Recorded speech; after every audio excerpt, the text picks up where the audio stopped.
2019-20 के बाद young heart attacks बहुत हुए। क्या इसका एक ट्रिगर कोविड वैक्सीन भी हो सकता है जो लिया गया हो? कोई भी स्पोर्ट्समैन को अगर हाई इंटेंसिटी एक्सरसाइज करता है उसको पहले करके देखना चाहिए ब्लॉकेज है कि नहीं है। बहुत सारे जो मिडिल क्लास या लोअर मिडिल क्लास वाली जो पॉपुलेशन है इंडिया में, they are just like one medical bill away from bankruptcy. They go into को याद है एक आदमी का हार्ट अटैक हुआ, उसने सारे फ्रेंड से कार्ड मंगा के 5 लाख रुपया 3 घंटे में इकट्ठा किया, जिनको बोला गया कल तक मर जाओगे। हाँ। और वो 25-25 साल निकाल रहे हैं। क्यों? माँ बाप ने आपको ऐसा लीवर दिया जो डबल कोलेस्ट्रॉल बना रहा है। रिस्क फैक्टर दे दिया। एम्स की ही रिसर्च थी जिसने ये बताया कि हर 3 में से 1 इंसान को फैटी लिवर स्टेज 1 है।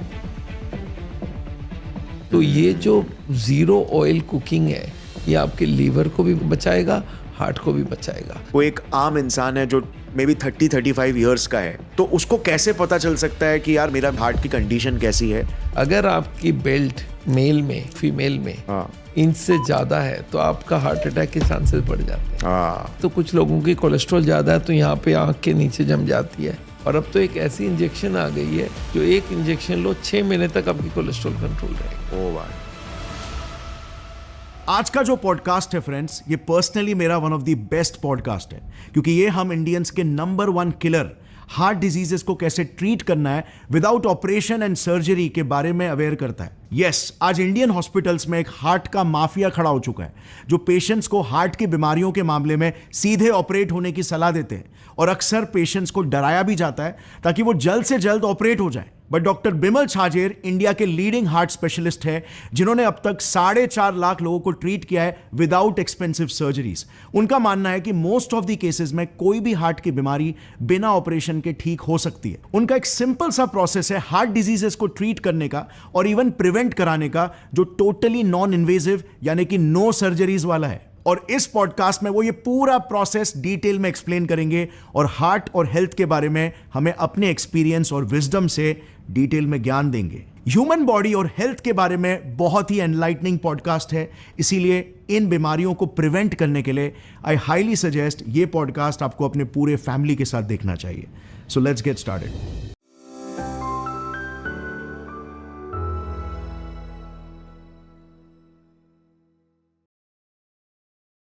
सो sir, welcome to the podcast once again. ये सेकेंड एपिसोड है। लास्ट वाले एपिसोड ने तो धमाल मचा दिया, बहुत पसंद आया लोगों को, बहुत हेल्प हुई। सो सर, अभी रिसेंटली परसों ही हैदराबाद में एक केस हुआ जहाँ पे बैडमिंटन खेलते खेलते एक लड़के को हार्ट अटैक आ गया, सडन कार्डियक अरेस्ट SCA। अब लोग कहते हैं कि इसको हार्ट अटैक आया, कुछ लोग बोल रहे हैं कि सडन कार्डियक अरेस्ट हुआ, कुछ लोग बोल रहे हैं कि एक न्यू प्रॉब्लम आ चुकी है हाइपरट्रॉफिक ये जो मायोपैथी करके, कि मसल्स हार्ट के बड़े हो जा रहे हैं। कुछ बोल रहे हैं कोविड वैक्सीन की वजह से ये चीज़ हो रहा है। तो ये क्या माजरा है कि यंग लोग जो 25 से 40 ईयर्स के एज के बीच में है, क्यों इतने केसेस निकल कर आ रहे हैं कि इनके हार्ट अटैक्स बढ़ रही है? देखिए, पहले तो समझते हैं हार्ट अटैक है क्या। हार्ट पूरे बॉडी को ब्लड देता है। अगर वो कंटिन्यूअस चलता रहे तो आदमी जिंदा है, अगर 1 मिनट के लिए भी बंद हो गया तो गए आदमी। तो ये हार्ट को चलाने के लिए उसको एनर्जी चाहिए, वो ब्लड से मिलता है। ब्लड कहाँ से जाएगा ना, हार्ट को 3 ट्यूब दी गई है जिसको बोलते हैं कोरोनरी आर्टरीज। वो कोरोनरी आर्टरीज में ब्लड जाती है, हार्ट को मसल्स को ब्लड मिल जाती है, ऑक्सीजन ले लेता है उसी से। अब अगर उस ट्यूब के अंदर चोकिंग हो जाए, ब्लॉकेज हो जाए और ब्लॉकेज बढ़ता जाए तो नेचुरली हार्ट की ब्लड सप्लाई कम होने लगेगी। जब तक ये ब्लॉकेज 70-80% या 50% क्रॉस नहीं करता, जब तक कोई प्रॉब्लम नहीं है। हाँ। अब जब ये ब्लॉकेज बढ़ती जाती है तो एक दिन क्या होता है, ब्लॉकेज वो ट्यूब के अंदर उसके ऊपर एक पर्दा होता है, वो फट जाता है। स्ट्रेच होती रहती है, जैसे ब्लॉकेज बढ़ती है पर्दा स्ट्रेच करता है। पर्दा फटते ही वहाँ पे एक क्लॉट आ जाती है और वो 100 ब्लॉक बना देता है। अब जिस ट्यूब में 100 ब्लॉक हुआ वो एरिया डेड हो जाता है, इसको बोलते हैं हार्ट अटैक। ओके। अब जब कोई भी जगह में 100 ब्लॉक हो वो एरिया काम करना बंद कर देगा। तो यूजुअली अगर हमारे हार्ट में एक पेस मेकर भी होता है जिसको SA नोड बोलते हैं, अगर उस एरिया को ब्लड नहीं मिला या हार्ट का जो इलेक्ट्रिकल सिस्टम उसको ब्लड नहीं मिला तो या तो हार्ट की स्पीड सडनली बढ़ जाती है, उसको बोलते हैं वेंट्रिकुलर टैकीकार्डिया VT। तो कार्डियक अरेस्ट में दो चीज़ हो सकता है, या तो वीटी हुआ हो या हार्ट अटैक हो कि हार्ट के मसल्स डेड हुए हो। तो यही दो चीज़ रहता है, एक उसकी ब्लॉकेज रही होगी और हम लोग को मालूम नहीं था और वो ब्लॉकेज बस्ट हो गया और 100 हो गया। और या तो हार्ट के पेसमेकर को ब्लड ठीक से नहीं मिला, इलेक्ट्रिकल सिस्टम डिस्टर्ब हुई और हार्ट की स्पीड सडनली बढ़ गई और इतनी स्पीड बढ़ गई कि हार्ट काम करना ही बंद कर दिया, ब्रेन में ब्लड पहुंचा नहीं, डेथ हो गई। याद रखिएगा, कोई भी डेथ अगर बिना कारण के तो हार्ट से ही है। ओके। एक एक्सीडेंट है जिसका कारण मालूम है, बाकी कोई ऐसी बीमारी नहीं है वर्ल्ड में जो इंस्टेंट मार सकता है किसी को। जैसे आज कैंसर है तो बहुत दिन बाद मारेगा, लंग्स का प्रॉब्लम है बहुत दिन बाद मारेगा, लीवर हो गया खराब हो गया, कोई भी बीमारी एक दिन में नहीं मार सकता, 1 मिनट में नहीं मार सकता एक्सेप्ट हार्ट। तो जब भी कोई का सडनली डेथ होता है तो इसको हम लोग बोलते हैं सडन कार्डियक डेथ, और उसका 99% पॉसिबिलिटी है वो कार्डियक अरेस्ट है, आइदर वेंट्रिकुलर टैकीकार्डिया और हार्ट अटैक प्लेन। राइट। और ये दोनों आजकल बहुत कॉमन है बिकॉज लाइफस्टाइल बिगड़ चुका है। यंग ग्रुप ज़्यादा फैट खा रहा है, ज़्यादा टेंशन में है, एक्सरसाइज का समय नहीं है, जाता है एक स्प्राउट ऑफ एक्टिविटी कर लेता है और उस वक्त अगर उसके पास ब्लॉकेज थी वो ब्लॉकेज बस्ट कर जाता है और वहीं पे हार्ट अटैक होता है। तो आजकल आप सुनते हो जिम में हो गया, खेलते हुए हो गया, हाई इंटेंसिटी एक्सरसाइज से हो गया, तो वो भी है। और ये जो हाइपरट्रॉफिक कार्डियोमायोपैथी ये है तो रेयर केस, पर इसमें भी सडनली हार्ट का स्पीड बढ़ जाता है, वीटी में जाता है और डेथ हो जाती है। राइट। तो यही दो चीज़ है, ventricular tachycardia and cardiac arrest, heart attack, ये ही मेन कारण है सडन डेथ का। और ये यंग पॉपुलेशन में हो रहा है कि उनकी लाइफस्टाइल बिगड़ गई है। इंडिया में नंबर्स बहुत हाई स्पीड में बढ़ी है। इंडिया में एक और कारण है, जेनेटिकली इनके कोलेस्ट्रॉल ट्राइग्लिसराइड हाई है और उसके संग लाइफस्टाइल के चेंजेस भी गड़बड़ हो गई, खाना गड़बड़ हो गया, एक्सरसाइज का टाइम नहीं है, स्ट्रेस बहुत है। तो ये मल्टीपल फैक्टर्स की वजह से हार्ट की बीमारी होती है। पर सबसे बड़ा बात है अनजाने में ये बीमारी बढ़ती है और लोगों को लगता है मेरे को था ही नहीं कैसे हार्ट अटैक हो गई। Right. But it was already there, proof नहीं था हमारे पास, हमने कोई टेस्ट नहीं कराई। अगर ये टेस्ट कराना हो कोई को ब्लॉकेज इन एडवांस, कोई भी स्पोर्ट्समैन को अगर हाई इंटेंसिटी एक्सरसाइज करता है उसको पहले एक सीटी स्कैन करके देखना चाहिए ब्लॉकेज है कि नहीं है। अगर ब्लॉकेज है 50% और वो हाई इंटेंसिटी कर रहा है तो उसमें हार्ट अटैक के चांसेस बढ़ जाते हैं। राइट। तो सर आपने ये जो चीज़ बोली इस पे हम आगे आते हैं, थोड़ा और बिल्ड करेंगे। तो ये बहुत इंपॉर्टेंट बात आपने बताई कि जैसे दो चीज़ें मेनली है, तो पहला तो है जो नॉर्मल हार्ट अटैक है, तो अब वो ऐसा लग रहा है कि वो एक सडन कार्डियक अरेस्ट है, बट असल में उसकी जो प्लानिंग थी, तैयारी थी जो, तो वो सालों पहले ही हो गई थी। तो वो 60-70% में आया। फिर आपने जैसे बोला कि उसका जो एंडोथीलियम है, अंदर का पार्ट जो ब्लड वेसल का जो लाइनिंग है उसकी मेम्ब्रेन, पतली सी पर्दा, पतला सा, तो वो फट गया और फिर वो जो भी है क्लॉटिंग हो गई और वो ब्लॉक हो गया। तो हमें लगा कि अरे ये तो इंस्टेंट मौत हो गई, बट असल में वो जो ग्रो हो रहा था वो किसी को दिखा नहीं, बहुत साल में होती है। राइट। और वो ब्लॉकेज के कारण मल्टीपल है, कोलेस्ट्रॉल है, ट्राइग्लिसराइड है, ब्लड प्रेशर है, शुगर है, मोटापा है, स्मोकिंग है, लैक ऑफ एक्सरसाइज है, स्ट्रेस है, फ्रूट्स वेजिटेबल नहीं खाना है। तो हार्ट की बीमारी मल्टीपल रीजन से होती है, उसमें से सबको होना जरूरी नहीं है। 3-4 बहुत है, 2-3 भी बहुत है। तो ये ब्लॉकेज आज नहीं, कोई आज हार्ट अटैक हुई है, इसकी शुरुआत तो हो गई थी 20 साल 30 साल 40 साल पहले। राइट। बढ़ रहा था, पता नहीं चला, बस वो पता नहीं चला was a major problem. Right. वो पता अब सीटी स्कैन आने के बाद, सीटी कोरोनरी स्कैन, आजकल एक नई स्कैन आ गई है, आप जाओ आपका ब्लॉकेज चेक कर लो जाके, 5-10 हज़ार रुपये लगेगा, 5 मिनट में आपके कौन से ट्यूब में कितनी ब्लॉकेज है वो एडवांस में पता कर सकते हो। राइट। सो ये जो यंग लोगों को हार्ट अटैक्स आ रहा है, इसके पीछे जैसे हमने एक रीज़न को कवर किया और ये मेजर रीज़न है सर, राइट। और ऐसा लग रहा है कि सडन हार्ट अटैक है, बट इसकी प्लानिंग पहले से हो गई है। अब जो दूसरे रीजन की बात है, जैसे कि एरिथमियाज या फिर वो वेंट्रिकुलर टैकीकार्डिया, मतलब एकदम से हार्ट बीट्स एबनॉर्मल हो गए, मे बी वो एट्रियल फाइब्रिलेशन भी कॉज कर दे और उसका जो पेस मेकर है वो बिगड़ गया और अचानक से मसल जो है वो ठीक से काम नहीं कर रहा, राइट। तो उस वजह से, तो अगर मोटा मोटा देखा जाए तो जो फर्स्ट कॉज है जो हार्ट अटैक वाला, वो मेजर है, मतलब most of the cases 80% plus cases में वही होता है। ओके। और ये जो पेस मेकर वाला है, ये भी ultimately is due to the blockage.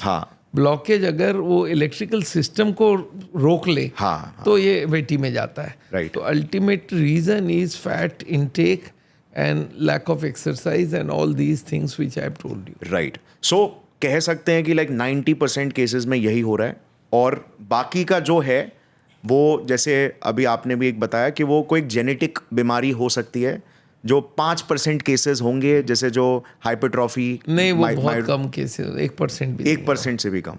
Okay okay, because इसको लेके बहुत कंफ्यूजन है. बेसिक ये है कि ब्लॉकेज है. हाँ. और इंडिया में मैं आपको बता दूं, ये हार्ट अटैक, कार्डियक अरेस्ट से 1/3 पॉपुलेशन की डेथ हो रही है. राइट. मतलब 1/3 पॉपुलेशन वाइप आउट कौन कर रहा है? अंदर से चोक करके ट्यूब्स. और वो चोकिंग हमने खुद ने बनाया है. तो heart disease is a self made disease. कुछ जेनेटिक रीजंस हो सकता है, बट वो भी आइडेंटिफाई हो सकता है हम लोग इन एडवांस में. हाँ. तो लोगों को हम लोग बोलते हैं एक लिपिड प्रोफाइल करा लो, वो जेनेटिक होती है. हाँ. ब्लड प्रेशर, शुगर कंट्रोल कर लो तो आपको हार्ट अटैक कभी नहीं होगी. पर अगर नहीं करते हो तो ब्लॉकेज बढ़ेगी. अच्छा, आपको पता भी नहीं चलने देगा, एक दिन हार्ट अटैक हो जाएगा. Right right. अब सर, जैसे ये सारे जो आपने प्रैक्टिस की है, और आपका एक हमेशा से एक ये रहा है कि प्रिवेंटिव मेडिसिन के लिए जाओ, प्रिवेंटिव लाइफस्टाइल के चेंजेस के लिए लाओ, ना कि क्योर्स के लिए जाओ. और मेडिकल इंडस्ट्री काफ़ी क्योर पे चल रही है, जैसे आपको पता है.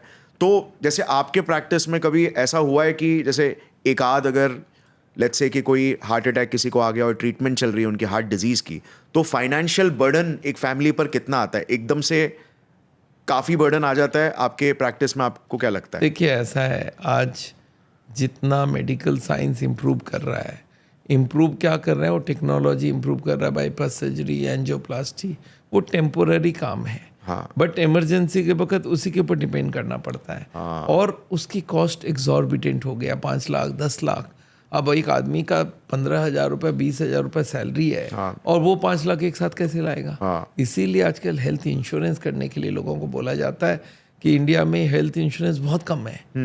और अगर हेल्थ इंश्योरेंस हो और सही वाला हो तो वो हर वक्त काम में आएगा. तो वो तो मैं लोगों को बोलता हूँ कि भाई, आज बीमारी कब किसको आ जाए भरोसा नहीं है. और बीमारी हो गई बहुत एक्सपेंसिव ट्रीटमेंट. आज बड़े बड़े कॉर्पोरेट हॉस्पिटल्स है, they will charge very badly. Right. और वो सबसे बढ़िया बात है, प्रिकॉशन लो. और अगर रिस्क है थोड़ा बहुत, तो आप इंश्योरेंस करा के रखो. तो तो ये एक डबल प्रोटेक्शन स्टेप हो गया कि सबसे पहले तो आप प्रिवेंशन बहुत ही ज़बरदस्त कर रहे हो, और उससे भी पहले एजुकेशन है. तो अगर आप पॉडकास्ट देख रहे हो तो आप एजुकेशन ले रहे हो, फिर उसके बाद प्रिवेंशन मतलब एक्शन में लेना, और फिर एक डबल लेयर सिक्योरिटी के लिए एक अच्छा हेल्थ इंश्योरेंस या लाइफ इंश्योरेंस करना वो एडवाइजेबल. आज के ज़माने में सडनली एक खर्चा आ जाए, आदमी प्लान से चल रहा है, बहुत तकलीफ करके घर बनाने के लिए पैसा रखा, और एक दिन में निकल जाए. तो वो एक है, I think health insurance as its own. मैंने एक रिपोर्ट भी पढ़ा था सर, जैसे कि बहुत सारे जो मिडिल क्लास या लोअर मिडिल क्लास वाली जो पॉपुलेशन है इंडिया में, they are just like 1 medical bill away from bankruptcy. they go into bankruptcy. Loans निकालने पड़ते हैं, ये सारी चीजें, तो पूरा लाइफ घर बेचना पड़ता है, जमीन बेचना पड़ता है.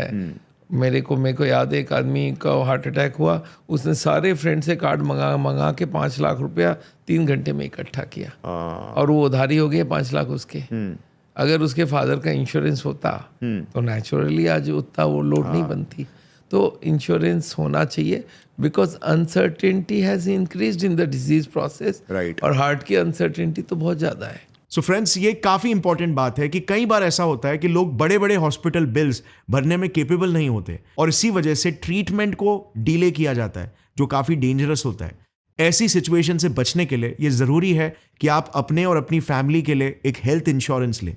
सिर्फ 400 से 500 पर मंथ के प्रीमियम पर आपको लाखों करोड़ों का कवरेज मिलता है. साथ ही डेडिकेटेड रिलेशनशिप मैनेजर और 30 मिनट्स का क्लेम सपोर्ट जैसी फैसिलिटीज भी आपको मिलती है. इसके अलावा अगर कोई लेडी 6 मंथ प्रेग्नेंट है तो वो भी ये इंश्योरेंस अवेल कर सकती है, क्योंकि इसमें 3 मंथ्स बाद क्लेम का ऑप्शन मिलता है, जिससे प्रेग्नेंट लेडी को डिलीवरी के टाइम पर हेल्प मिल जाती है. ऑल्सो कई वर्किंग प्रोफेशनल्स भी सिर्फ कॉर्पोरेट हेल्थ इंश्योरेंस के भरोसे ही रहते हैं, जिसका कवरेज यूजुअली काफी कम होता है, और इसीलिए सेपरेट हेल्थ इंश्योरेंस लेना इंपॉर्टेंट है. चलो now let's come back to the podcast and understand कि हार्ट अटैक के केसेस अभी इतने तेजी से क्यों बढ़ रहे हैं.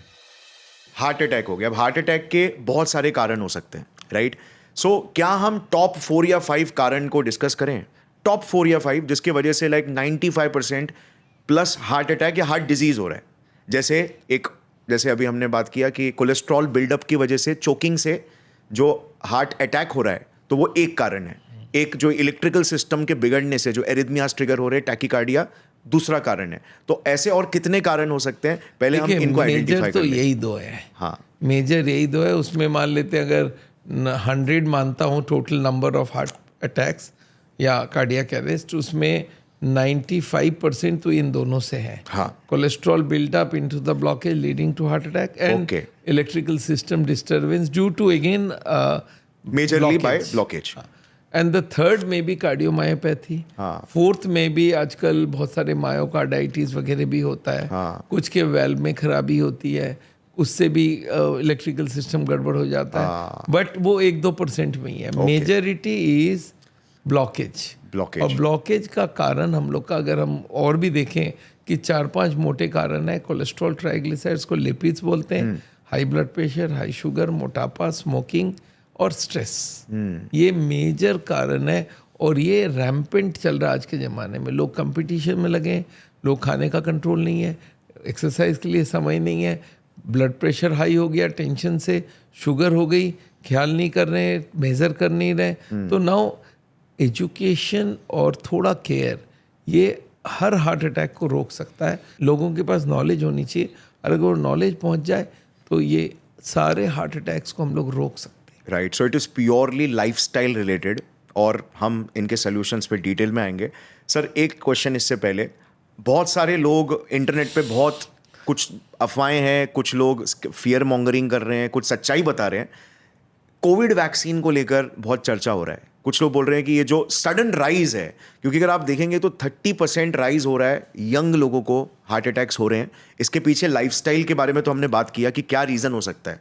बट क्या इसका एक ट्रिगर या एक बड़ा रिस्क फैक्टर कोविड वैक्सीन भी हो सकता है जो लिया गया हो? देखिए, ऐसे डेटा हमारे पास कुछ नहीं है, बट मेरी एक्सपीरियंस रही है 2019-20 के बाद यंग हार्ट अटैक्स बहुत हुए. हार्ट की पंपिंग कम हो जाना बहुत हुआ. ओके. तो ये कारण कोविड से समहाउ रिलेटेड है. Whether it is covid itself, whether it is vaccine और whether it is something else. पर ये पता चल रहा है, ये लग रहा है कि कोलेस्ट्रॉल तो उस वक्त कोविड के वजह से बढ़ता नहीं है. बट वो जो मेम्ब्रेन है जो बस्ट करती है हार्ट अटैक का, वो मेम्ब्रेन कमज़ोर हो जा रहा है. अच्छा. कमज़ोर होने से वो जल्दी फट जाता है. और जब ब्लॉकेज 40-50 आई है तो आदमी तो यंग ही है. और उसका 50 में ही 40 में ही फट गया. तो वो हार्ट अटैक हो गई. यूजुअली आगे क्या होता है, 80-90 के बाद हार्ट अटैक होती थी. ब्लॉकेज 80 है, 90 है, लचीलापन फिर फट होता जाता. वो जो मेम्ब्रेन स्ट्रेंथ बढ़ा हुआ था, तो 90 तक कोई आदमी का 90 ब्लॉकेज है, इसका मतलब 50, 60, 70, 80 में उसकी पर्दा पटा नहीं है. उसकी एंडोथेलियम इंटैक्ट रही है, उसको क्लॉट नहीं आया. और एक का 40-50 में ही फट गया और क्लॉट आ गई. Right. तो उसको हार्ट अटैक जल्दी होगा और वो यंग भी होगा क्योंकि ब्लॉकेज अभी बढ़ी नहीं है ज़्यादा. तो यंग लोगों का हार्ट अटैक रियल में कंसर्न है और इसका डेटा हमारे पास अवेलेबल नहीं है. But numbers have increase by 30%. This I would agree. Heart की पंपिंग कम हो रही है because of heart attacks and cardiomyopathy. ये दोनों कोविड से समहाउ रिलेटेड है. Data is absent. ओके. तो सर, ये एक बहुत बड़ा आई थिंक ये एक कंसर्न होना चाहिए लोगों के लिए, बिकॉज कोविड फेज तो सबने पार किया. हो सकता है कोविड के वजह से इन्फ्लेमेशन कॉज हुआ हो या कुछ मतलब एंडोथीलियम किस तरीके से डैमेज हुआ. बट बेसिकली अगर अभी किसी पर्सन का 30, 40, 50 ब्लॉकेज भी है तो उसको अभी से ही ध्यान देना स्टार्ट करना चाहिए. एकदम. और 30, 40, 50 में कोई तकलीफ भी नहीं होगी. हाँ. कि आदमी कंसर्न हो जाए. हाँ. तो आजकल हम बोलते हैं मास स्क्रीनिंग करो. जिसकी भी कोलेस्ट्रॉल हाई है, ट्राइग्लिसराइड हाई है, उनको मास स्क्रीनिंग करो कि आपकी ब्लॉकेज अंदर कितनी है. जिसके 50-40 ब्लॉकेज है, अच्छा 70 ब्लॉकेज तो आदमी दौड़ सकता है, प्ले कर सकता है, स्क्वैश खेल सकता है, हाई इंटेंसिटी एक्सरसाइज कर सकता है, वो कोई तकलीफ नहीं होगी. पर अगर ब्लॉकेज अंदर है और वो बस्ट कर जाए तो 1 मिनट में हार्ट अटैक में कन्वर्ट हो गया। एंड इफ इट इज़ बड़ा ट्यूब तो वहीं पे जान भी चली जाती है। तो ये जो है हार्ट की बीमारी का सडन, इससे क्या सबके लाइफ में एक अनसर्टेनिटी सी आ गई है। लोग बोलते सब मेरे को हार्ट अटैक तो नहीं हो जाएगा, मैं जिम जा रहा हूँ। अच्छा, ये जिम में जितने हार्ट अटैक हुआ है इसको लेके बड़ी कन्फ्यूजन है। जिम में हो रहा है, अरे वही पर्दा फटना था, जिम में फट गया। अभी नहीं फटता तो हो सकता है स्विमिंग में फट जाता, हो सकता नहीं तो ट्रेन में जा रहे हो तो फट जाता, या सोते सोते फट जाता। मेरे पास लोग आते हैं सब, ट्रेन में जा रहा था आदमी उसको हार्ट अटैक हो, तो ट्रेन में चलना ठीक नहीं है क्या? मैं बोला प्लेन में भी होता है, और सोते सोते तो सोना अलाउड नहीं है क्या? मैं बोले भाई सो के तो सही, ब्लॉकेज बढ़ाना अलाउड नहीं है। बढ़ेगा एक दिन पर्दा फटेगा, उस वक्त तो आपको पूछेगा नहीं आप सो रहे हो, ट्रेन में हो, जन में हो, जिम में हो, पिम में हो, कहाँ हटा फटा। पर फटने का जो अंडरलाइंग थिंग है वो उस दिन नहीं है, वो तो बड़े सालों में डेवलप हुई है।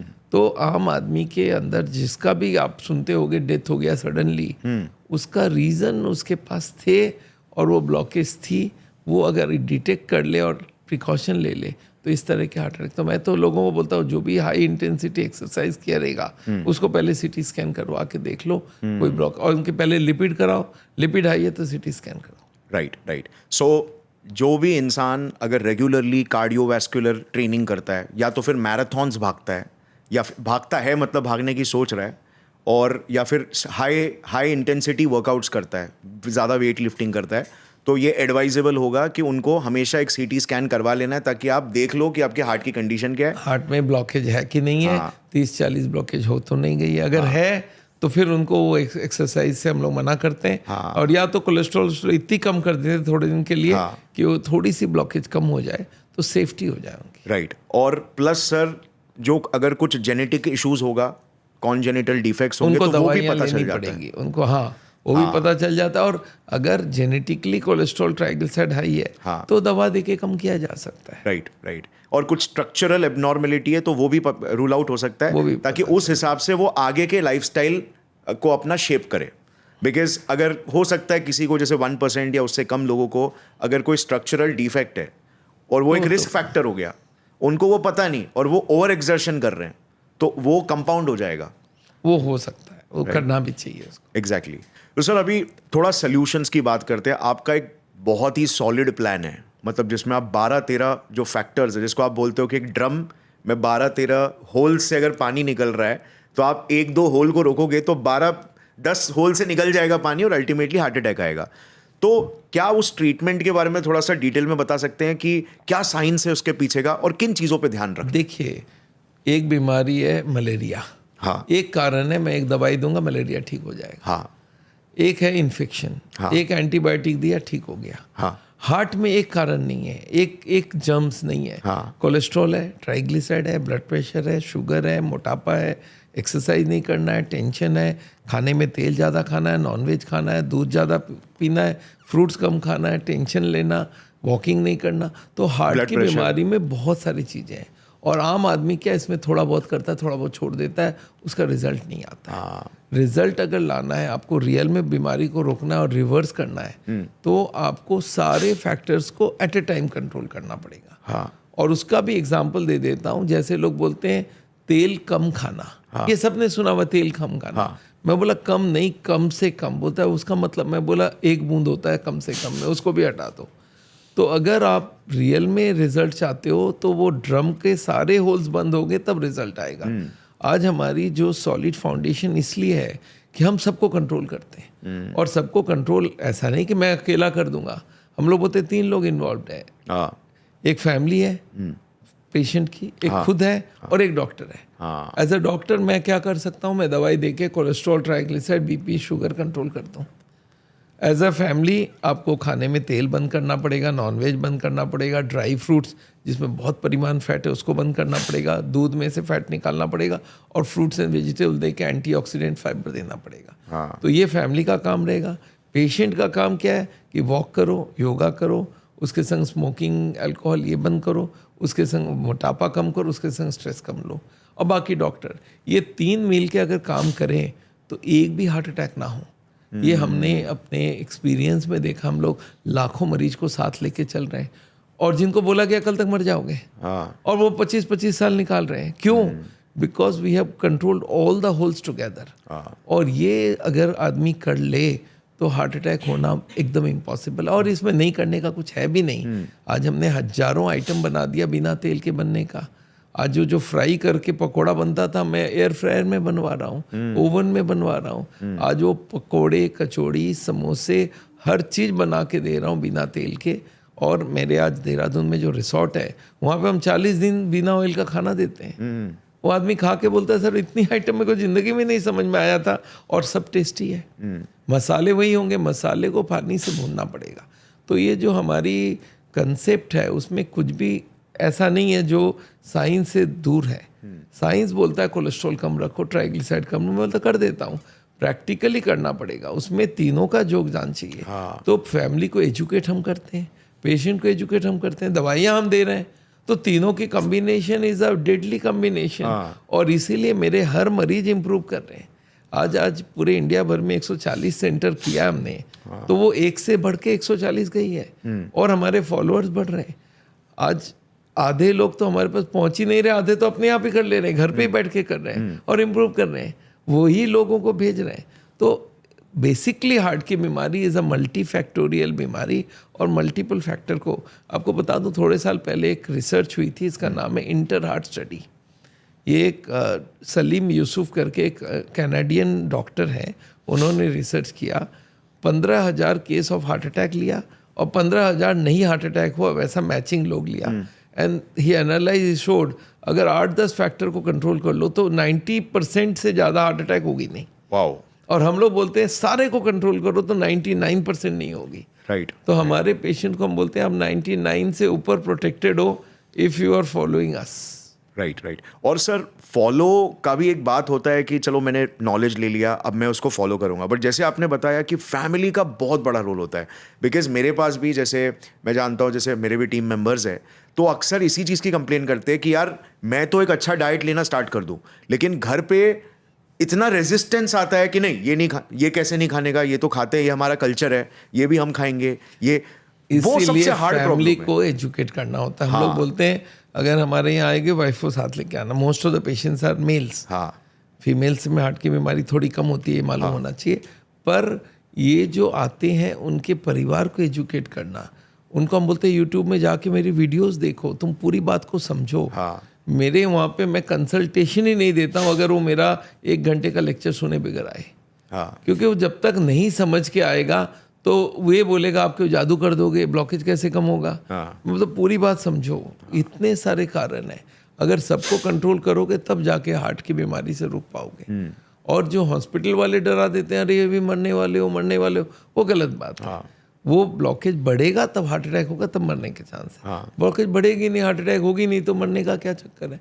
तो ये जो हार्ट के हॉस्पिटल स्केयर पैदा करते हैं, आपके 80 ब्लॉक है, आपके 90 ब्लॉक है। अच्छा 80-90 सारे रफ फिगर्स हैं, कोई एक्चुअल फिगर्स नहीं है। अगर एक्चुअल होता तो 81.5, 93.9 होनी चाहिए। 70, 80, 90 तो रफ है। और हार्ट अटैक होगा आज ही ये बोल देते हैं। तो ये जो मन में स्केयर पैदा हो गया, वो स्केयर को हटाने का एक ही है नॉलेज। मैं बोलता हूँ अंधेरे में आदमी डरेगा, लाइट जल जाएगी, अंधेरा दूर हो गया। और ये अंधेरा किस चीज़ का, ज्ञान का है, नॉलेज का है। जब ये नॉलेज आ जाएगी तो आदमी जानता है मैं ये कंट्रोल रखा हूँ, मैं सेफ हूँ। And that saves the panic. वो जो मन में डर बैठ जाता है मेरा कभी भी हार्ट अटैक से डेथ होगा, ये most of the corporate hospital बैठाते हैं लोगों के अंदर। वो गलत बात है। ऐसा नहीं कि होता नहीं है, बट इफ़ पेशेंट्स अंडरस्टैंड, उनकी फैमिली अंडरस्टैंड करता है, तो फिर बाजी जीत नहीं गई है। Right. So guys, diet, lifestyle और एक्सरसाइज, ये सभी फैक्टर्स हार्ट हेल्थ के लिए एक्सट्रीमली इंपॉर्टेंट है और ये आपके हाथ में।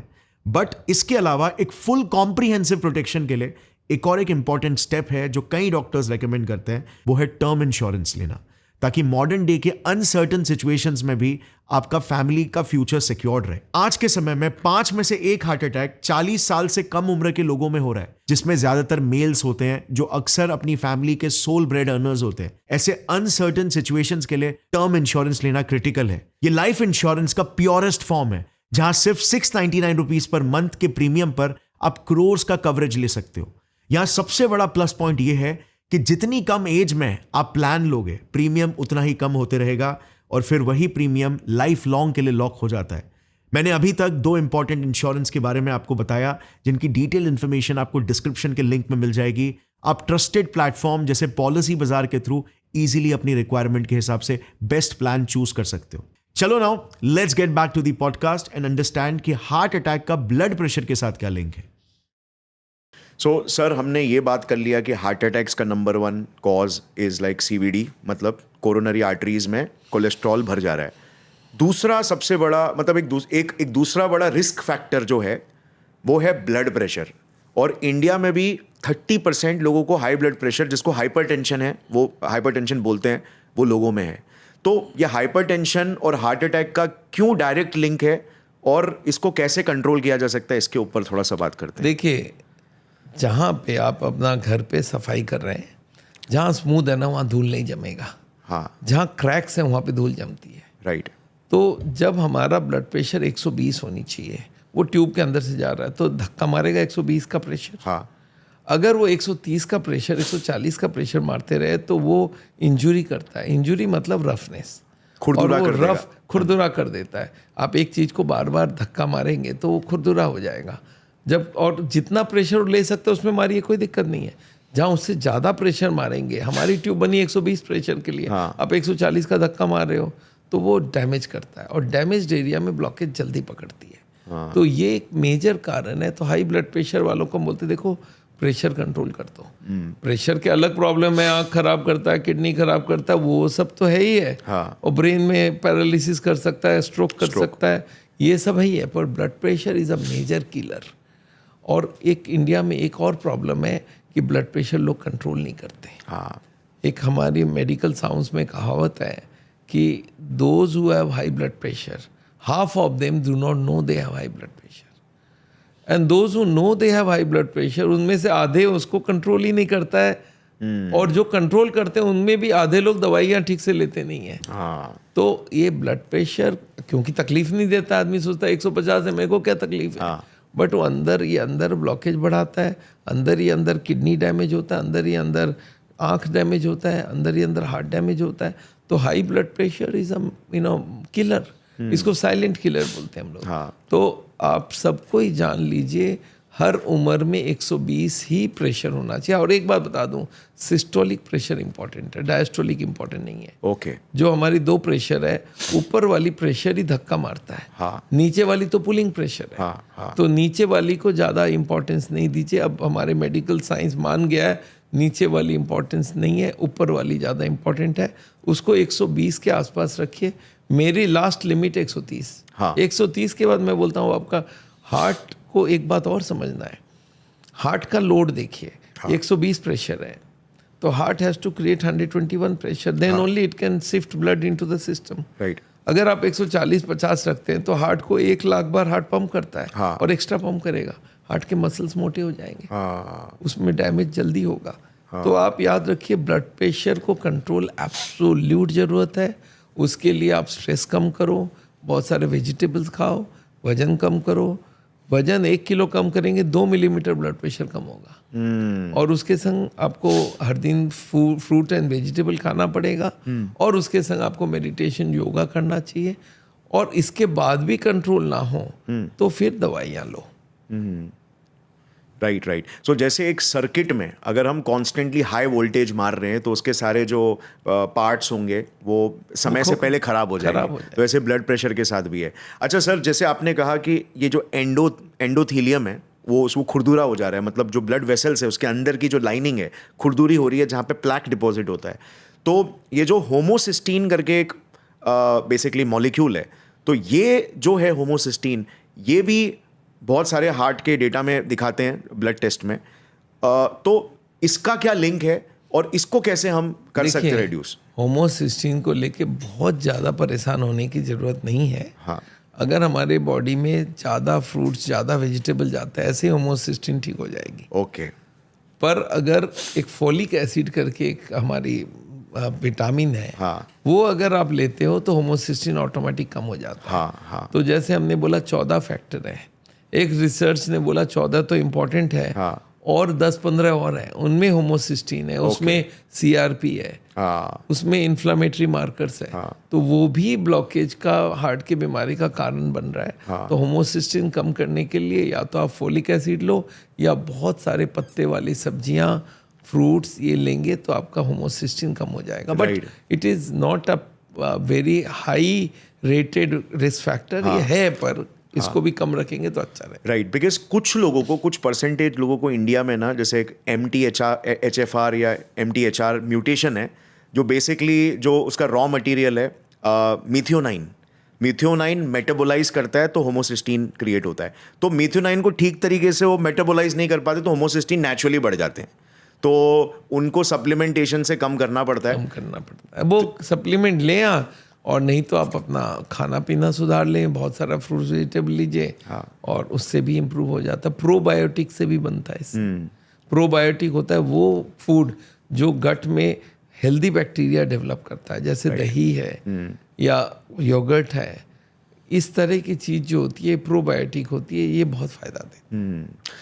राइट, जैसे आपने कहा कि CRP हो गया, इन्फ्लेमेशन, तो अभी धीरे धीरे करके इनके भी लिंक्स निकल रहे हैं, बट जो हमने डिस्कस किया, जो मेन 8-10, वो कहीं ना कहीं इनको भी कॉम्बैट करेंगे एज अ डबल एज्ड हथियार हर तरफ से। हर तरीके हम लोग से। क्या बोलते हैं कि एक बीमारी का 10 गोलियां हैं, हाँ, और 10 बीमारी का एक गोली है lifestyle. Right at the end of the day वही चीज़ है, रूट कॉज वहीं से निकल के आता है, वहीं से वैसा है। सो सर, जैसे अभी हमने बात की है जेनेटिक म्यूटेशन के बारे में, तो इंडियंस में भी कहते हैं कि बहुत सारे वल्नरेबिलिटीज़ है जेनेटिक वाइज। तो आपने अपने प्रैक्टिस में हार्ट डिजीजेस को लेकर क्या क्या जेनेटिक वल्नरेबिलिटीज़ देखी है जो कि इंडियंस को सतर्क हो जाना चाहिए? इंडियंस में एक सबसे खराब है कि उनकी खून में चर्बी की मात्रा, कोलेस्ट्रॉल, ट्राइग्लिसराइड की मात्रा ज़्यादा होता है, HDL कम होती है।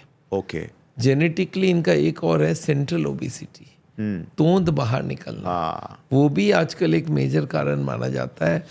अगर आपका तोंद बाहर है तो हार्ट अटैक के चांसेस ज़्यादा है। तो आप इंडियंस जो वर्ल्ड में, पूरे वर्ल्ड में चले गए, उनका अभी भी हार्ट अटैक के चांसेस लोकल पॉपुलेशन से डबल है। क्यों है? क्योंकि इनकी कोलेस्ट्रॉल, ट्राइग्लिसराइड बॉडी में बनती है, इनको सेंट्रल ओबेसिटी है। आप देखेंगे वेस्ट में जाइए, हट्टा कट्टा आदमी है पर पेट सीधा है। हमारे यहाँ पतला दुबला है, पेट मोटा हुआ है, तो उसको हम लोग बोलते हैं सेंट्रल ओबेसिटी, चाहे लेडीज़ में हो जेंट्स में हो। ये हम एक आप इंटरेस्टिंग बात बता दें, अगर आपकी बेल्ट 34 मेल में और 32 फीमेल में इंच से ज़्यादा है तो आपका हार्ट अटैक के चांसेस बढ़ जाते हैं। राइट, तो आप अपना बेल्ट में चेक कर लीजिए, अपना फीते से आपका पैंट का जो बेल्ट है वो अगर 34 से नीचे तो एक तरफ से आप सेफ हैं। और कोलेस्ट्रॉल और ट्राइग्लिसराइड, ये मुझे 130 के आसपास कोलेस्ट्रॉल और 100 के आसपास ट्राइग्लिसराइड रखवाना है। तो इंडियंस को ये जो जेनेटिक है वो हट जाता है। और जेनेटिक का ऐसा नहीं कि आपको एक्चुअली जेनेटिक का मतलब अगर मैं समझाना चाहूँ तो माँ बाप ने आपको बच्चा होते वक्त ब्लॉकेज नहीं दिया है। माँ बाप ने आपको ऐसा लीवर दिया जो डबल कोलेस्ट्रॉल बना रहा है, रिस्क फैक्टर दे दिया, और वो कोलेस्ट्रॉल बनाएगा, अगर आप कुछ भी नहीं करो तो भी बनाएगा। इन सच केस दवाई दे के ही इसको कंट्रोल हो सकता है। और वो आयुर्वेदिक या होम्योपैथी में नहीं है इस तरह की दवाई, पर एलोपैथी में है, जो आपको, जिसको हम लोग बोलते हैं HMG को ए रिडक्टेज इनहिबिटर, जिसको बहुत पॉपुलरली स्टैटिन बोलते हैं। और EZT में भी आजकल बेम्पेस्टिडिन आ गया, बहुत बेम्पेडोइक एसिड, आजकल 5-6 दवाइयाँ आ गई है जो आपकी कोलेस्ट्रॉल, ट्राइग्लिसराइड को कम कर देता है। और अब तो एक ऐसी इंजेक्शन आ गई है जो एक इंजेक्शन लो 6 महीने तक आपकी कोलेस्ट्रॉल कंट्रोल रहेगा। ओह वाह, तो ये भी एक आजकल देखिए कुछ तो फायदा है मेडिकल साइंस का, राइट, पर एक नुकसान है कि मेडिकल साइंस बोलता है ऑपरेशन कर लो, बाईपास कर लो, एंजियोप्लास्टी कर लो। हम लोग बोलते हैं जो हमारी ह्यूमन बॉडी है वो नेचर की बॉडी है, और नेचर को छेड़खानी कम करो। देखिए आज मोबाइल फ़ोन है, ये मेरी घड़ी है, एप्पल की घड़ी है, इसके सारे पार्ट्स खोल दो, वापस लगा लो, चालू हो जाएगा। एक फूल को तोड़ के वापस लगा के दिखा दो। तो नेचर के संग छेड़खानी मत करो। ये बॉडी का रिप्लेसमेंट नहीं है, गाड़ी की रिप्लेसमेंट है, एप्पल वॉच का रिप्लेसमेंट है, मोबाइल का रिप्लेसमेंट है, बॉडी का रिप्लेसमेंट नहीं है। तो जो चीज़ का रिप्लेसमेंट नहीं है उसको रिस्क में नहीं डालो, उसको छेड़ो मत। बाईपास के बाद इतनी कॉम्प्लिकेशन, स्टेंट लगने के बाद 3-4 महीने में लोगों की ब्लॉकेज आ जाती है। तो मैं बोलता हूँ भाई अगर ओरिजिनल ब्लॉकेज 40 साल में आई, अब 40 साल की गारंटी दो। हाँ तो वो स्टेंट वालों को मालूम है, भरोसा ही नहीं है कब बंद हो जाए। हाँ तो आप कर रहे हो इमरजेंसी के हिसाब से, बट उससे आपका नुकसान हो गया बॉडी में। तो मैं लोगों को बोलता हूँ, आप अगर लाइफस्टाइल करोगे that is the best. Right अगर उसके संग थोड़ी बहुत दवाई ज़रूरत है वो भी ले लो, हाँ। बट सारे फैक्टर्स को 14 का 14 को आप बेस्ट में ला के दे दो। राइट सो ये मेडिकल साइंस का एक डिसएडवांटेज है कि लोग इसे मैजिक पिल समझने लगते हैं। राइट मतलब वो रूट कॉज को नहीं देखते, गौर नहीं करते कि भाई ये प्रॉब्लम निकल कहाँ से रही है। वो सोचते हैं दवाई है ना, ये है ना, अरे ऑपरेशन है ना, ये ट्रीटमेंट है ना, देखा जाएगा। एक्चुअली एक नाली जैम हो रही है, आप कचरा डाल रहे हो। हाँ। मेडिकल साइंस बोलते हैं नहीं नाली लगा लो, हाँ या मैं साफ कर देता हूँ, पर कचरा डालना बंद नहीं करोगे तो फिर बन जाएगी। राइट तो ये आज हो रहा है ऑपरेशन। हमारे 25% पेशेंट है वो है जो बाईपास करा चुका है, एंजियोप्लास्टी करा चुका है, फिर ब्लॉक हो गया। ऐसे पेशेंट मैं लेता हूँ जिनके 8-8 स्टेंट लग गए। हाँ तो ये तो मतलब सफाई कराते रहो और फिर से ब्लॉक हो जाए। तो ब्लॉकिंग तो रोकना ही पड़ेगा, तो कोलेस्ट्रॉल फैट तो बंद करना ही पड़ेगा, इसमें कहीं डाउट नहीं रखना अपने। राइट सर अभी जिम बहुत सारे लोग करते हैं और अभी जिम में एक नया ट्रेंड आ चुका है एनाबॉलिक स्टेरॉइड्स का। जब से ये फिटनेस इंडस्ट्री और जो इंस्टाग्राम कल्चर आया, बहुत सारे इंस्टाग्राम इन्फ्लुएंसर्स ये सब लेते हैं एनाबॉलिक स्टेरॉइड्स, उसको देख के लोग इंस्पायर हो रहे हैं। तो एनाबॉलिक स्टेरॉइड्स लोग इतना तो जानते हैं कि हार्ट के लिए अच्छा नहीं होता है, बट लोग ये नहीं जानते कि ये 4-5 तरह से डैमेज करता है आपके हार्ट को। सो आपके प्रैक्टिस में क्या आपने कोई ऐसा केस देखा या आपका क्या एक्सपीरियंस रहा है? देखिए, लोग मेरे को हो या ना हो पूछने जरूर आते हैं हाँ कि भाई वो जो जिम में वो देते हैं, पाउडर देते हैं, वे प्रोटीन देते हैं, उसमें कुछ स्टेरॉइड मिला होता है। एनाबॉलिक वाली स्टेरॉइड 2 होता है, एक एनाबॉलिक स्टेरॉइड होता है, वो उतना नुकसान नहीं करता जो ओरिजिनल स्टेरॉइड है। हाँ वो जो दवाई कॉर्टिकोस्टेरॉइड, पर ये अल्टीमेटली बॉडी के अंदर अननेचुरल इलेक्ट्रोलाइट्स बनाते हैं, अननेचुरल एनवायरनमेंट बनाते हैं। तो वो भी मैं चाहता हूँ इसको ना लिया जाए। इनफैक्ट अगर ये इसको डोप बोलते हैं हमारे स्पोर्ट्स में, अगर आप एनाबॉलिक स्टेरॉइड लेते हो, ब्लड चेक करेंगे और आपको रिजेक्ट कर देंगे। एनाबॉलिक स्टेरॉइड एक आर्टिफिशियल चीज़ है जो आपके मसल्स की साइज़ को बढ़ा देगा। हाँ तो वो खतरनाक है, हमको लेना नहीं चाहिए। बहुत सारे लोग आजकल ये भी हो गया, आप जब ये सुनते रहे ना, जिम में डेथ हो गया, जिम में डेथ हो गया।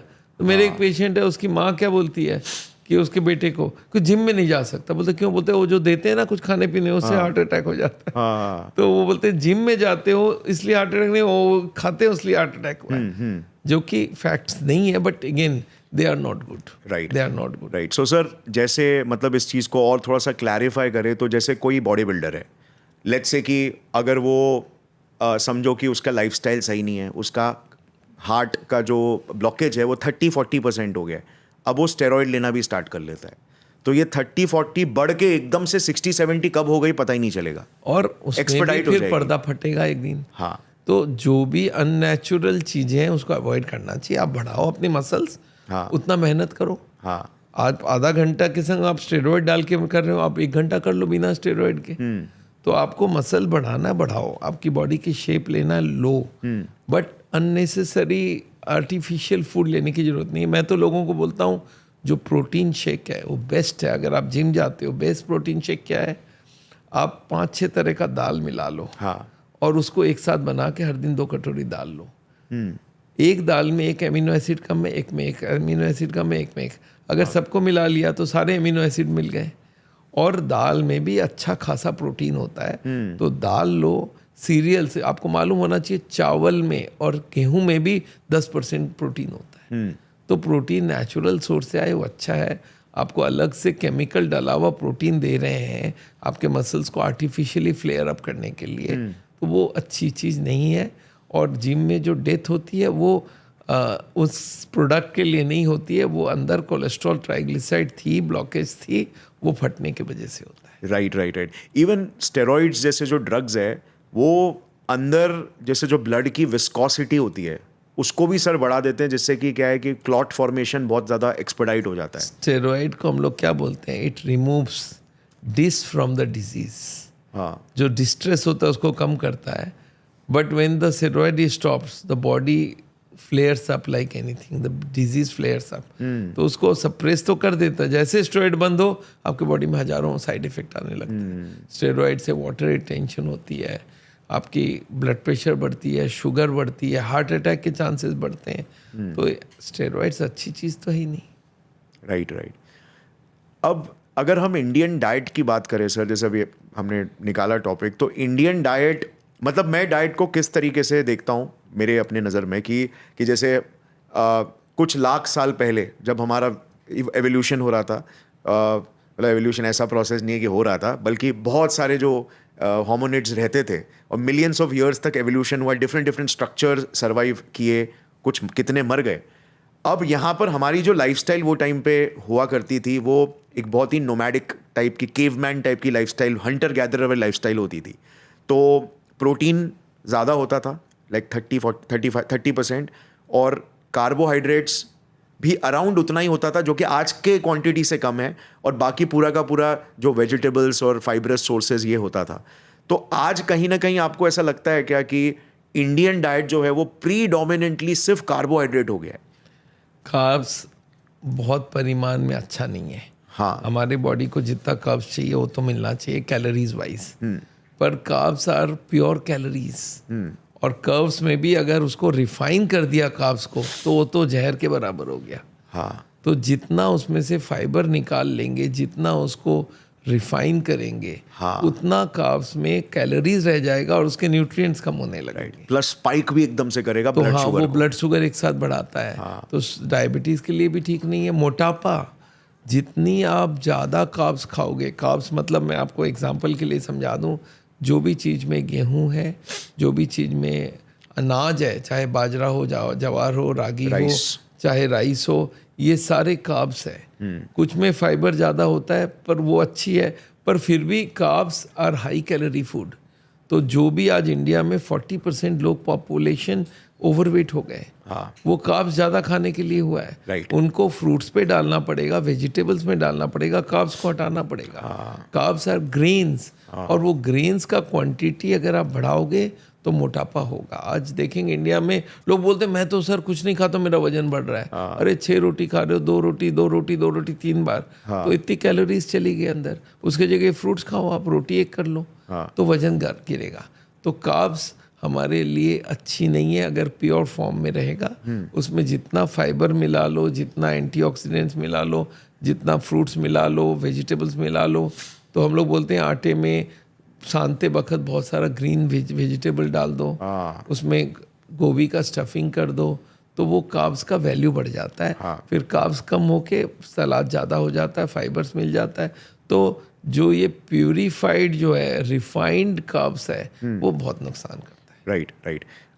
मैंने भी, हमारे टीम में काफ़ी डिस्कशन होता है इस चीज़ को लेकर कि खाने में जितना कार्ब्स हो सकता है उसको लिमिट करके, क्योंकि सीडेंट्री लाइफ है लोगों की, तो कार्ब्स जैसे आपने भी कहा कि वो पेट्रोल की तरह है कि अगर आपको जितना एनर्जी खर्च कर रहे हो उतना ही लो, वरना पेट आगे बढ़ जाएगा। फैटी लिवर भी इंडियंस को बहुत ज़्यादा हो रहा है इसी वजह से, और जो हार्ट अटैक कॉज करता है, fatty liver big risk factor है। सो अभी सब लोग हमारे टीम में यही चीज़ कर रहे हैं कि हम कार्ब्स को रैशनलाइज कर रहे हैं। जैसे आपने कहा कि कार्ब्स के जगह पे हम क्या बेसन को यूज़ कर सकते हैं? नहीं, बेसन और कार्ब्स में कैलोरी सेम है, हाँ, पर प्रोटीन उसमें ज़्यादा बेसन है। ग्लाइसेमिक इंडेक्स तो ग्लाइसेमिक इंडेक्स डायबिटीज़ के लिए ठीक है, पर अगेन कैलोरीज तो दोनों में ही है। हाँ, तो आपको कार्ब्स अगर लेना है, उसके अंदर डालिए बहुत सारा। चावल इतना लिया, इससे डबल आप उसमें वेजिटेबल डालिए। हाँ, दाल लिया, उसमें डबल वेजिटेबल डालिए।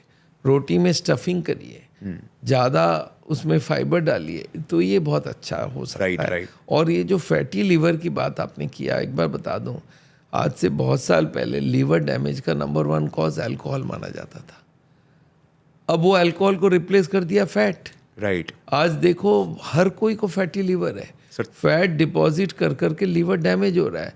आज लीवर ट्रांसप्लांटेशन के केसेस जो बड़े हैं, सारा फैट से हो रहा है। राइट। तो आज जो हार्ट को डैमेज कर रहा है वो लीवर को भी डैमेज कर रहा है।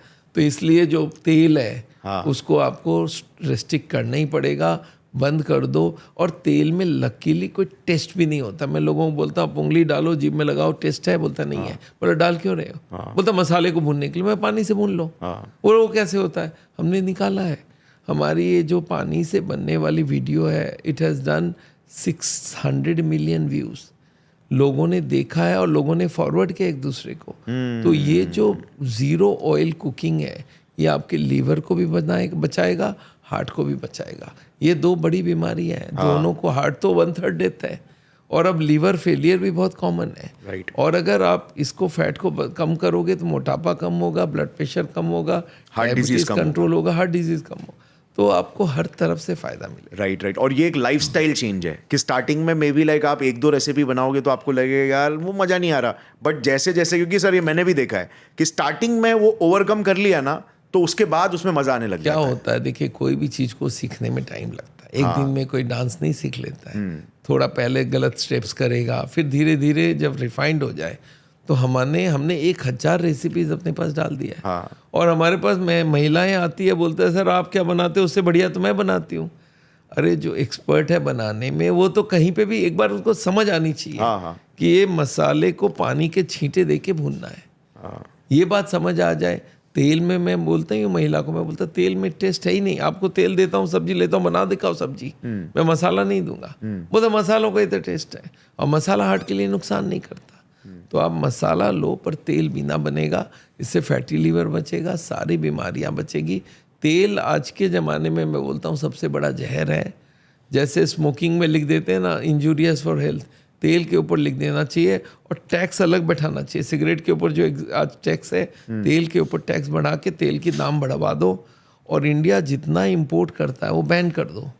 तो ऐसे ही तेल नहीं मिलेगा तो लोगों को पानी is the best cooking medium. Right. और पहले जो हंटर गैदरर्स हुआ करते थे वो भी तो डायरेक्टली रोस्ट उनको करते कहाँ थे। तेल मिलता था? वो थोड़ी ना तेल की निकालते थे। फैक्ट्रियां जब से बनी है तब से लोग मरने लगे। हाँ। और अगर आप देखेंगे आज भी जो अंडमान निकोबार आइलैंड या अफ्रीका के जो हंटर गैदरर ट्राइब्स है, उनको वहाँ पे हार्ट की हार्ट बीमारी भी डिजीज नहीं है, बहुत कम है, एक्सट्रीमली कम है। सो सर ये जैसे फैटी लिवर का आपने बहुत इंपॉर्टेंट पॉइंट बोला। आई थिंक एम्स की ही रिसर्च थी जिसने ये बताया कि 30 से 35% इंडियंस को, मतलब 1/3, मतलब हर 3 में से 1 इंसान को फैटी लिवर स्टेज 1 है। बहुत खराब है हालचाल। लीवर डैमेज आजकल बहुत हो गया, और लीवर के एक्सपर्ट बहुत हो गए, सब लीवर ट्रांसप्लांट करने तैयार बैठे हैं। पर मजाक ये है कि लोगों को ये नहीं बताया जा रहा है फैट को कम बंद कर दो, फैटी लिवर होगी नहीं।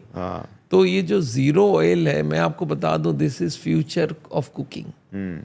हर आदमी को बिना ऑयल का खाना बनाने की ट्रेनिंग होनी चाहिए, and this is the health के लिए single most important thing. Right. और दूसरी, जितना हो सके एनिमल फूड निकालो और प्लांट फूड पे चलो। तो zero oil plant based food is the answer. और ये स्टेप्स में होगा, मतलब स्टार्टिंग में मे बी लोग 100% एक साथ नहीं कर पाएंगे, बट अगर 50% भी कर लिया तो आपको कॉन्फिडेंस आएगा, धीरे धीरे जितना करोगे उतना अच्छा होगा। राइट। हाँ। सो अभी हार्ट अटैक के केसेस में बहुत बार, जैसे अगर 50% ब्लॉकेज हो चुका है तो लोगों को इतना सिम्टम्स पता नहीं चलेगा, बट हो सकता है कि उसके अंदर के जो ब्लड वेसल्स है वो वीक हो चुके हैं। तो क्या सिम्टम्स हम देख सकते हैं? कोई एक आम इंसान है जो मे बी 30-35 ईयर्स का है, तो उसको कैसे पता चल सकता है कि यार मेरा हार्ट की कंडीशन कैसी है? क्या उसको कोई सिम्टम्स फील करने होगा?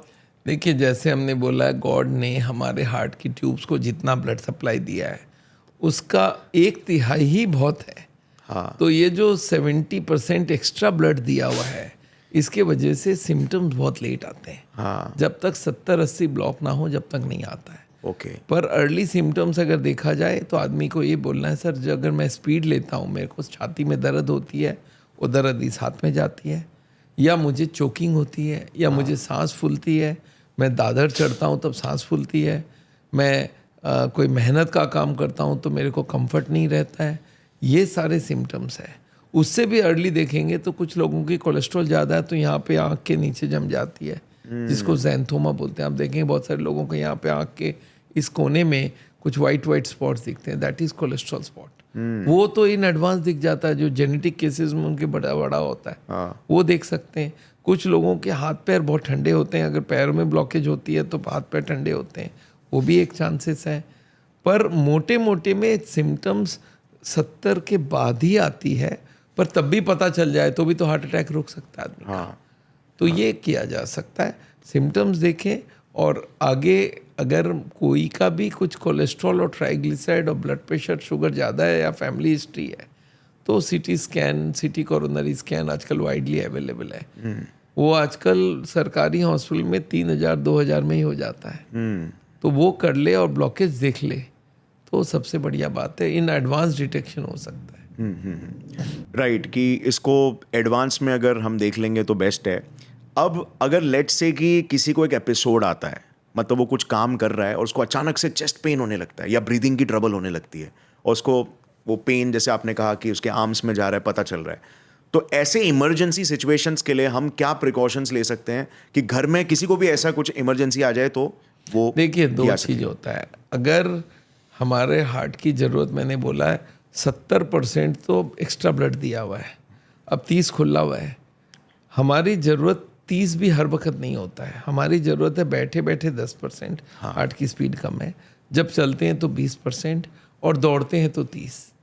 तो आदमी को चलने में दौड़ने में दिक्कत हो तो 80-90 ब्लॉक हो गई। हाँ, पर बैठे बैठे जब दर्द हो तो ये समझ लीजिए हार्ट अटैक हो गया होगा और उस वक्त बैठे बैठे पसीना पसीना हो रहा है, छाती में दर्द हो रहा है, तो इसका मतलब क्लॉट आ चुका। हाँ, अब वो क्लॉट हटाने का आपके पास उस वक्त तो कुछ है नहीं। हाँ, आप हॉस्पिटल जाओगे, वो लोग उसको क्लॉट को गलाने का काम करेंगे। तो हम लोग बोलते हैं एज सुन एज पॉसिबल आप हॉस्पिटल जाओ, वहाँ ECG करो और एक ट्रॉप्टी टेस्ट होता है, वो कंफर्म करे हार्ट अटैक है। हाँ, अगर हार्ट अटैक है तो 100 ब्लॉक होगा। पर अगर जाने से पहले आप 2-3 दवाई ले सकते हो तो वो हार्ट अटैक रुक सकता है या उसकी डैमेज कम हो सकती है। उसमें 2 ब्लड पतला करने की दवाई होती है, एस्पिरिन एंड क्लोपिडोग्रेल, और एक कोलेस्ट्रॉल की दवाई बहुत हाई डोज में। तो मैं बोलता हूँ एटोर्वोस्टैटिन 80 मिलीग्राम और 325 मिलीग्राम एस्पिरिन और 75 का 4 टैबलेट 300 मिलीग्राम क्लोपिडोग्रेल, ये 3 की दवाई आप अपने पास बना के रखो। बहुत एक्सपेंसिव नहीं होता है। ये 2-3 पुड़िया जब भी कोई का कुछ हो तो वो दवाई निकाल के चबा ले, और जब तक हॉस्पिटल जाएगा तब तक हो सकता बच भी जाए वो। तो ये दवाइयाँ आप घर पे रख सकते हो, और इन केस कोई का फैमिली हिस्ट्री है तो उनको तो रखना ही चाहिए। जिसको हार्ट की बीमारी उनको रखना चाहिए कि सर इमरजेंसी में क्या करूँगा ना, वो तीनों दवाई को चबा के पानी लेके पी लिया, वो कम से कम ब्लड पतला करके उस वक्त क्लॉट को हटा दें तो क्या मालूम हार्ट अटैक से बच जाओ आप। Right, right, right. सो अब ये जो क्लॉट्स होते हैं, अभी जैसे अगर ये क्लॉट फॉर्म हो चुका है तो बहुत बार क्या होता है कि वो ट्रैवल भी करते हैं कहीं और बॉडी में, किसी और जगह पे।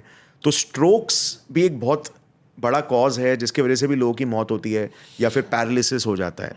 तो ये स्ट्रोक्स को प्रिवेंट करने का कोई तरीका है कि जिससे मेक श्योर करें? 2-3 चीज़ समझा दूं। एक हो गया कि ये जो क्लॉट हार्ट के ट्यूब्स में है वो पीछे नहीं जा सकता, वो सामने ही जाएगा। हाँ, तो वो क्लॉट डिसॉल्व हो जाए तो वो कहीं नहीं जाएगा। हाँ, बट बहुत सारी और बीमारियां हैं, जैसे वेल्व की बीमारी है, हाँ, जैसे हाई ब्लड प्रेशर है, इसमें ब्रेन में क्लॉट चला जाता है। या कहीं हार्ट का स्पीड बहुत बढ़ गया और उसमें फ्रॉथिंग हुआ, क्लॉट बन गई, वो क्लॉट बॉडी में जाएगा, ब्रेन में चला गया। पैरों में क्लॉट हो तो लंग्स में आ जाता है, इसको पल्मोनरी एम्बोलिज्म बोलते हैं, और ब्रेन में जाता है तो उसको स्ट्रोक बोलते हैं। ये दोनों आजकल बहुत कॉमन है, और स्ट्रोक का 2 कारण है, एक तो क्लॉट है और दूसरा हेमरेज है। हेमरेज होती है जब हाई ब्लड प्रेशर होती है। क्लॉट कब होती है? जब ब्रेन में ही हार्ट अटैक हो जाए। जैसे हार्ट अटैक हार्ट में होती है, उसमें वो ब्लॉकेज फट जाती है, ब्रेन में भी सेम चीज़ होगा, ब्रेन की ट्यूब भी बस्ट किया और वहाँ क्लॉट आ गई। तो एक लोकल प्रोड्यूस क्लॉट है, एक कहीं से ट्रैवल करके ब्रेन में क्लॉट गया। ट्रैवल वाली कुछ केसेस में होती है, पर जो ब्रेन के अंदर क्लॉटिंग होती है वो स्ट्रोक पैदा करता है। ओके। तो हार्ट की बीमारी को अगर हम वाइडन करें तो इसको, जैसे हम बोलते हैं कोरोनरी हार्ट डिजीज, तो ब्लॉकेज वाली हो गई, हार्ट के अंदर ब्लॉकेज। अगर पूरी बॉडी की ब्लॉकेज करें तो उसको कार्डियोवास्कुलर डिजीज बोलते हैं, CVD।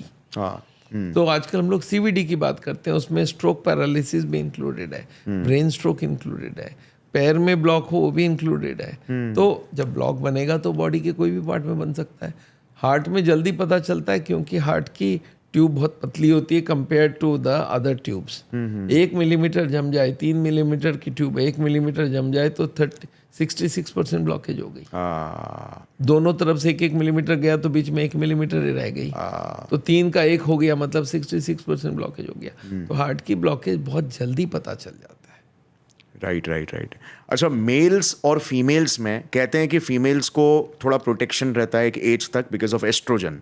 तो दोनों के सिम्टम्स में मेल और फीमेल को हार्ट डिजीज है कि नहीं, क्या कुछ डिफरेंस है खास? बहुत ज़्यादा डिफरेंस नहीं है, बस लेडीज़ लोग में एक होता है, अगर ये फिजिकली एक्टिव ना हो तो उनको बहुत दिन तक पता नहीं चलता है। और उनका एक और होता है, थोड़ा मोटापा हो जाता है, थोड़ा फिजिकल फिटनेस कम होता है तो सांस फूलता है तो इग्नोर भी कर देते हैं, अरे नहीं हो तुम्हें, और मेहनत होता नहीं है तो उसको लेट पता चलता है ब्लॉकेज, सिम्टम्स लेट आती है। जेंट्स में जल्दी आ जाता है, वो मेहनत करने गया, स्पीड से भाग के काम में गया तो उस दिन उसको पता चल गया मेरे हार्ट में कुछ कमी थी। बट अदरवाइज जनरली दोनों में सेम रहता है। हाँ, प्रोटेक्शन जो है वो लेडीज़ में रहती है टिल मेंस्ट्रुअल पीरियड, जब तक उनकी हार्मोन्स चलता रहता है तब तक उनकी हार्ट की बीमारी थोड़ी कम होती है। और उसके बाद जब 45 या 50 के बाद उनके हार्मोन्स बंद हो गए, पीरियड्स ऑफ हो गए, उसके बाद उनकी स्पीड ऑफ ब्लॉकेज मेल के बराबर होता है। तो इसलिए लेडीज़ में अभी भी कंपेरेटिवली हार्ट के पेशेंट्स में मेल अभी भी 70 और 30 लेडी है। आज से पर 20 साल पहले मैं उसको 90 और 10 बोलता था। अब वो लेडीज़ में बढ़ी है बीमारी, क्योंकि स्मोकिंग बढ़ गई है, एक्सरसाइज ख़त्म हो गई है, टाइम नहीं है, मोटापा बहुत रैम्पेंट है। अभी मैं मॉरिशस में गया था, वहाँ मोटापा मेल में 20% है, फीमेल में 49% है। मतलब फीमेल्स में ज़्यादा मोटापा आने लग गई है, क्योंकि मेहनत है नहीं। अच्छा, घर में रहो तो कोई भी खाना उठा के खा ले, तो फीमेल्स में ये मोटापा बहुत कॉमन है। राइट, और फीमेल्स ज़्यादा प्रोन भी होते हैं ना because of their hormones, stress, weight gain के लिए, वेट गेन के लिए हार्मोन्स भी होते हैं। अच्छा, अब सर जैसे बहुत सारे जो लोग हैं वो इन हार्ट डिजीज़ के लिए या हार्ट डिजीज़ प्रिवेंट करने के लिए वो लोग आयुर्वेदिक और होम्योपैथिक ट्रीटमेंट के लिए भी जाते हैं। सो आयुर्वेदिक होम्योपैथिक ट्रीटमेंट कितना इफेक्टिव हो सकता है हार्ट डिजीज़ को प्रिवेंट करने के लिए? देखिए, दोनों पैथीज में एक अच्छाई है, वो नेचर से चीज़ बने हुए हैं तो उसमें साइड इफ़ेक्ट्स होने के चांस कम है। तो इसलिए अगर साइड इफ़ेक्ट नहीं है मैं मना नहीं करता हूँ। आयुर्वेदा में एक चीज़ मना करता हूँ, आयुर्वेदिक की मोस्ट ऑफ द दवाइयाँ घी दे के बनाया जाता है। वो फैट है, तो अगर घी नहीं है मैं आयुर्वेदा अलाउ करता हूँ। पर आयुर्वेदा का एक ही प्रॉब्लम है कि सर्दियाँ इम्प्रूवमेंट होगा ये नहीं बोलते हैं वो लोग, और उसका भरोसा भी नहीं है। आज मुझे बीपी कम करना है, मैं एलोपैथी की दवाई दूंगा, नेक्स्ट 1 घंटे में बीपी कम होगी, मुझे मालूम है। आयुर्वेदा का भरोसा नहीं है, तो इसलिए, और इफेक्टिव है तो है, हो सकता है। तो मैं क्या बोलता हूँ, मैं बोलता हूँ आयुर्वेदा को एडिशन में डाल दो। आप बेस तो एलोपैथी का ले लो, अपना BP control, cholesterol control, heart का सब कंट्रोल कर लो। आयुर्वेदा लेके अगर और कम होता है तो मेरी दवाइयाँ मैं विड्रॉ कर लूँगा, क्योंकि इसमें साइड इफेक्ट हो सकते हैं। सेम विथ होम्योपैथी, अगर आपका इम्प्रूवमेंट हो रहा है तो मैं दवाई हटा दें। तो इसको मैं कभी कभी समझाने के लिए बोलता हूँ कि मैं काम कर रहा हूँ। कोई ने बोला सर और भी तरीके आपको बहुत इम्प्रूवमेंट हुआ, मैं बोला क्या? बोलता है अंगूठी पहन लो, ये लाल पीला अंगूठी पहना दिया। अब मैं इस अंगूठी को पहन के अपना काम बंद तो नहीं करूँगा ना, काम बेस है, ये एक्स्ट्रा है। या नहीं किया तो कोई बात नहीं है। तो ये दोनों आयुर्वेद होम्योपैथी को मैं नुकसान वाला नहीं बोलता हूँ, फायदे वाली हो सकती है पर प्रूवन नहीं होता। और शर्तिया होगा, ये भी कोई को फायदा हो गया, कोई को नहीं हुआ।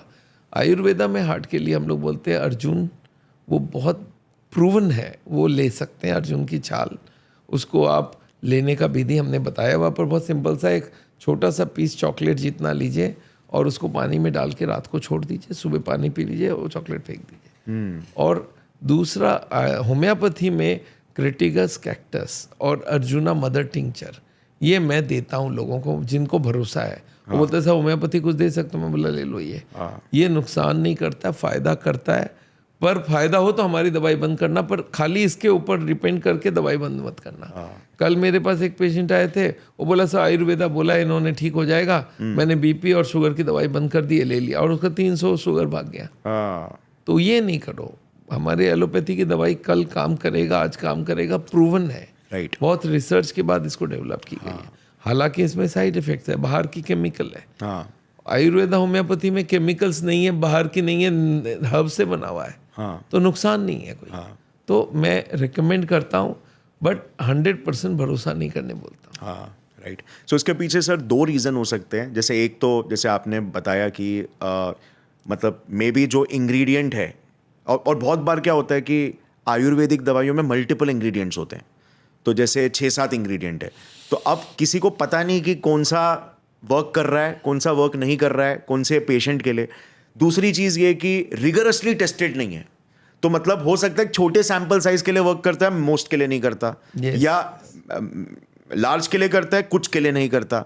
जबकि एलोपैथिक ड्रग्स जो होते हैं वो रिगरसली टेस्टेड होते हैं, राइट? तो ये शायद रीजन हो सकता है। नहीं, बहुत बड़ा कंट्रोल है आयुर्वेदिक जो एलोपैथिक दवाई के ऊपर। स्टेज 1 करो, स्टेज 2 करो, एनिमल में ट्राई करो, Right. फिर आदमी में ट्राई करो, फिर उसका साइड इफेक्ट देखो। वीवो विट्रो दोनों। वो आयुर्वेदा होम्योपैथी में इतनी ज़्यादा टेस्टिंग नहीं होती है। हाँ भाई, 10 आदमी ने बोला फ़ायदा हो गया, आपने लिख दिया फ़ायदा होता है, ये रिसर्च बहुत ज़्यादा प्रूवन नहीं है। पर फिर भी मैं बोलूँगा आयुर्वेदा होम्योपैथी खराब नहीं है, आप ले सकते हो। हाँ, राइट, मैं देता हूँ, पर in addition to whatever I have told. Right. अब एक बहुत ही इंटरेस्टिंग पैटर्न है सर। जैसे मैं बहुत पहले एक रिसर्च पेपर पढ़ रहा था, तो वहाँ पे मैंने एक चीज़ देखा था कि जो बहुत सारे हार्ट अटैक्स होते हैं, मोस्ट, वो ना हमारे जो स्लीपिंग पैटर्न है, या तो रात के स्लीपिंग पैटर्न या तो दोपहर के स्लीपिंग पैटर्न के बहुत करीब होते हैं। तो इसका क्या लिंक हो सकता है? क्या इसके पीछे स्ट्रेस कोई लिंक है, या इसके पीछे मे बी लाइक रात को ब्लड प्रेशर बढ़ जाता है तो इस वजह से मे बी हार्ट ज़्यादा एड्रेनर्जिक एक्टिवेट हो जाता है? मैं आपको बता दूं, हम लोग जब जूनियर थे तो इमरजेंसी में ड्यूटी होती थी। हाँ, अर्ली मॉर्निंग हार्ट के अटैक पेशेंट्स आते रहते थे। हाँ, तो ये माना जाता है अर्ली मॉर्निंग में हमारी ब्लड क्लॉटिंग हाँ, थोड़ा ज़्यादा हो जाता है। ओके, तो मान लो रात को पर्दा फटने लगा, हाँ, और क्लॉट सुबह के वक्त हुआ, ओके, तो ये अर्ली मॉर्निंग में क्लॉटिंग ज़्यादा होने के वजह से हार्ट अटैक केसेस उसी वक्त ज़्यादा आती है। और एक हो सकता है रात भर का एक्यूमुलेटेड भी सुबह आ रहा हो। हाँ, तो ऐसा कुछ नहीं है, पर ये माना जाता है अर्ली मॉर्निंग को ज़्यादा प्रोटेक्शन दो। तो मैं जो ब्लड पतला करने की दवाइयाँ देता हूँ रात को देता हूँ कि अर्ली मॉर्निंग में ब्लड ज़्यादा पतला रहे। ओके, ओके, तो ये एक बहुत कॉमन है। और डे टाइम का ये है कि खाना खाने के बाद अगर हम फैटी फूड खा लें तो उस वक्त हार्ट अटैक के चांस ज़्यादा हो जाते हैं। हाँ, तो usually post food heart attack होता है बहुत कॉमन, ओके, और एंजाइना भी ज़्यादा होता है। तो वो एक साथ बहुत सारा फैट खाने की वजह से, और रात का खाना यूजुअली फैटी हो जाता है, राइट, और वही एक फैटी मील आपका हार्ट अटैक को प्रेसिपिटेट कर सकता है। एग्जैक्टली। पर इसका मतलब नहीं उसी फैटी मील से ब्लॉकेज हुई है। ब्लॉकेज थी, हाँ, उस दिन नहीं होता तो 2 दिन बाद होता, और कोई कारण से। हाँ, पर फैटी मील से रात को लिया और अर्ली मॉर्निंग क्लॉट आ गई, ये बहुत पॉसिबल है। Okay. So basically metabolic stress जो है डाइजेशन का और ओवरऑल मेटाबॉलिज्म का, वो कहीं ना कहीं बढ़ जाता है, स्पाइक हो जाता है, राइट। और सर ये भी चीज़ है कि हैवी मील को डाइजेस्ट करने में ब्लड प्रेशर भी बढ़ जाता है। हाँ, वो भी होता तो है। मतलब मल्टीपल फैक्टर्स सब मेटाबॉलिक factors से काम करते इंक्रीज हो जाते हैं। ओके, अच्छा, मूवीज में हमने बहुत बार ये सीन देखा है कि आपकी बेटी इसके साथ भाग गई, क्या हार्ट अटैक आ गया पिताजी को। तो ये सच में भी होता है क्या? साइंटिफिकली यस, ऐसा होता है। आपको मालूम होना चाहिए, जब भी हम लोग को स्ट्रेस होता है तो क्या करते हैं, मेरे दिमाग में एक चीज होना चाहिए और ठीक उसका उल्टा हो रहा है। हाँ, तो और कुछ बड़ा बात हो रहा है। आज बेटी को मैं चाहता था मेरे आदमी से, मेरे पहचान के मेरे दोस्त के बेटे से शादी होना, और वो कोई और कास्ट के लेडी से, लड़के से शादी कर रही है, और बाप ने सुना तो बहुत बड़ा स्ट्रेस हो गया। और आपको मालूम होना चाहिए, स्ट्रेस होते ही आपके खून में कॉर्टिजोल बढ़ती है, शुगर बढ़ती है, ब्लड प्रेशर बढ़ती है, कोलेस्ट्रॉल, ट्राइग्लिसराइड बढ़ती है, और उसी वक्त हार्ट अटैक हो सकता है। तो एक्यूट स्ट्रेस के वक्त एंडोथेलियम भी डैमेज होता है। तो एक्यूट स्ट्रेस के वक्त कुछ ल्यूकोकाइंस भी निकलती है, लिम्फोकाइंस निकलती है, वो मिलके हार्ट अटैक कर सकता है। तो ये एक बहुत ठीक बात है, ऐसा होता है। हार्ट नहीं तो ऐसा नहीं, आपने सुना ही होगा कि भाई बहुत बड़ा सदमा लगा हार्ट अटैक हो गई। सदमा, नॉट ओनली द लड़की भाग गई या वो, कोई भी सदमा लगे, बिजनेस में नुकसान हो गया, हार्ट अटैक हो गई। कोई बहुत सीरियस चीज देखते देखते हार्ट अटैक हो गई, आपके दिल में लग गई। तो acute stress can precipitate heart attack. Chronic stress से भी होता है। आपको मैं बता दूं, जैसे हमने कोलेस्ट्रॉल, ट्राइग्लिसराइड, बीपी, शुगर की बात की, स्ट्रेस भी उसमें 14 में से एक है। स्ट्रेस को कम करना पड़ेगा, क्योंकि स्ट्रेस ज़्यादा रहेगा तो आपकी सारी चीज़ों को बिगाड़ कर रखेगा, blood pressure, sugar, cholesterol, triglyceride. तो ये स्ट्रेस कम होना बहुत जरूरी है। इसके लिए हम लोग योगा बोलते हैं, इसके लिए हम मेडिटेशन बोलते हैं, इसके लिए उसको हम लोग उसको स्ट्रेस के बारे में पढ़ने बोलते हैं, समझने बोलते हैं। माइंडसेट शिफ्ट माइंड के दिमाग को फ्लेक्सिबल बनाने की बात है, चीज़ों को एक्सेप्ट करने की बात है, चीज़ों को समझने की बात है। तो ये सब करेगा तो स्ट्रेस काफ़ी कम हो जाती है। तो स्ट्रेस हार्ट से बहुत ज़बरदस्त रिलेशनशिप में है और स्ट्रेस मैनेजमेंट बहुत ज़रूरी है। आज जो हार्ट की बीमारी बढ़ रही है उसमें स्ट्रेस की कंट्रीब्यूशन अच्छी खासी है। Right. और आदमी का स्ट्रेस दिमाग में रहता है ना, तो उस वक्त खाना पीना भी उल्टा कर लेता है। हाँ गुस्से के वक्त आइसक्रीम निकाला, पूरा उठा के खा गया। हाँ, तो ये बहुत स्ट्रेस का असर है। स्ट्रेस ईटिंग जिसको बोलते हैं। अगर आप रिलैक्स रहोगे तो खाना ये नहीं खाऊंगा, वो नहीं खाऊंगा, और बहुत ज़्यादा टेंशन में तो जो मिला सब उठा के खा लेता है। तो stress is very important. Right, basically आपका जो रेप्टिलियन सिस्टम है, एमिगडेला एंड द सराउंडिंग पार्ट, वो उसको हम लोग एक्टिवेट हो बोलते जाता हैं है। Limbic cortex. लिम्बिक कॉर्टेक्स, वो एक्टिवेट होता है मेसोलिम्बिक स्ट्रेस सिस्टम के वक्त। रिवॉर्ड, फटाफट इंस्टेंट रिवॉर्ड, तो उसमें एक्टिवेट हो गया। और यूजुअली आपका प्रीफ्रंटल कॉर्टेक्स वाला जो सिस्टम है वो होल्ड करके रखता है विल पावर, आपका जो एंगुलर। दो चीज हमारे ब्रेन में काम करता है, एक रैशनल ब्रेन, एक इमोशनल ब्रेन। जो रैशनल ब्रेन है उसको आपको खाना उठाते ही बोल देता है कि इसमें कोलेस्ट्रॉल है, ये मत खाना, इसमें फैट है, मत खाना। इमोशनल ब्रेन बोलता है खा ले, कुछ नहीं होगा।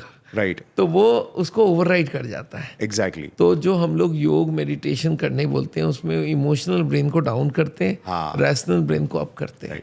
तो आदमी डिसीजन जल्दी ले पाता है और करेक्ट डिसीजन लेता है। उसके ब्रेन को मालूम है स्मोकिंग ठीक नहीं है, वो स्मोक को रोक के रखेगा। राइट, इमोशनल ब्रेन आते ही लगाओ एक सिगरेट पकड़ाओ। राइट। तो सर एक पार्ट है ब्रेन का इंटरेस्टिंग फैक्ट कि एक एंटीरियर सिंगुलेट जाइरस करके और आपका जो प्रीफ्रंटल कॉर्टेक्स सब मिलकर लिटरली आपका विल पावर क्रिएट करते हैं। बट लेकिन जैसे ही मतलब कोई आप स्ट्रेस में आ गए तो बॉडी का एक ऐसा इमरजेंसी सिस्टम है कि स्ट्रेस मतलब यार सबसे पहला अटेंशन इसको देना है, और फिर भले ही वो खाई में क्यों नहीं लेके जा रहा हो बट वो डिसीजन अर्जेंट बन जाएगा। तो बेसिकली स्ट्रेस मैनेजमेंट, जितने मारपीट, जितने मर्डर, सब वो इमोशनल ब्रेन से ही होता है। उसको मालूम नहीं है कि गलत कर रहा है, पर अब उस वक्त गुस्सा आ गया, तब आपकी जो पुरानी ब्रेन है वो इमोशनल ब्रेन वो काम करती है, और उस वक्त कुछ भी करवा लो, और उसी वक्त हार्ट अटैक बहुत जल्दी होती है एक्यूट स्ट्रेस में। राइट। सो एक्यूट स्ट्रेस और क्रॉनिक स्ट्रेस दोनों को अपने को कंट्रोल करना है। और एक्यूट और क्रॉनिक दोनों इन्फ्लामेटरी मार्कर्स को बढ़ाते हैं बेसिकली, जैसे जो प्रो इन्फ्लामेटरी साइटोकिन्स हो गए, जो कि कहीं ना कहीं अंदर के वॉल को या तो एक्यूट तरीके से या तो over a period of time को नुकसान पहुंचाता है। एंडोथेलियम जल्दी बर्स्ट करता है। राइट। सो स्ट्रेस मैनेजमेंट आज के कॉर्पोरेट लाइफ ये सब की वजह से भी एक्सट्रीमली बढ़ चुका है। अच्छा सर, आपने डाइट के बारे में तो अच्छे से बताया कि क्या क्या विलन्स है, बट अब क्या क्या हीरोज है। मतलब आपको हार्ट हेल्दी चाहिए और स्ट्रॉन्ग चाहिए, तो क्या ऐसे कुछ सुपर फूड्स है और क्या ऐसे कुछ सप्लीमेंट्स है जो आपके हार्ट को स्ट्रॉन्ग बना सकते हैं? देखिए, सुपर फूड आर्टिफिशियल है, नेचुरल है। नेचुरल सुपर फूड को मैं प्रमोट करता हूँ।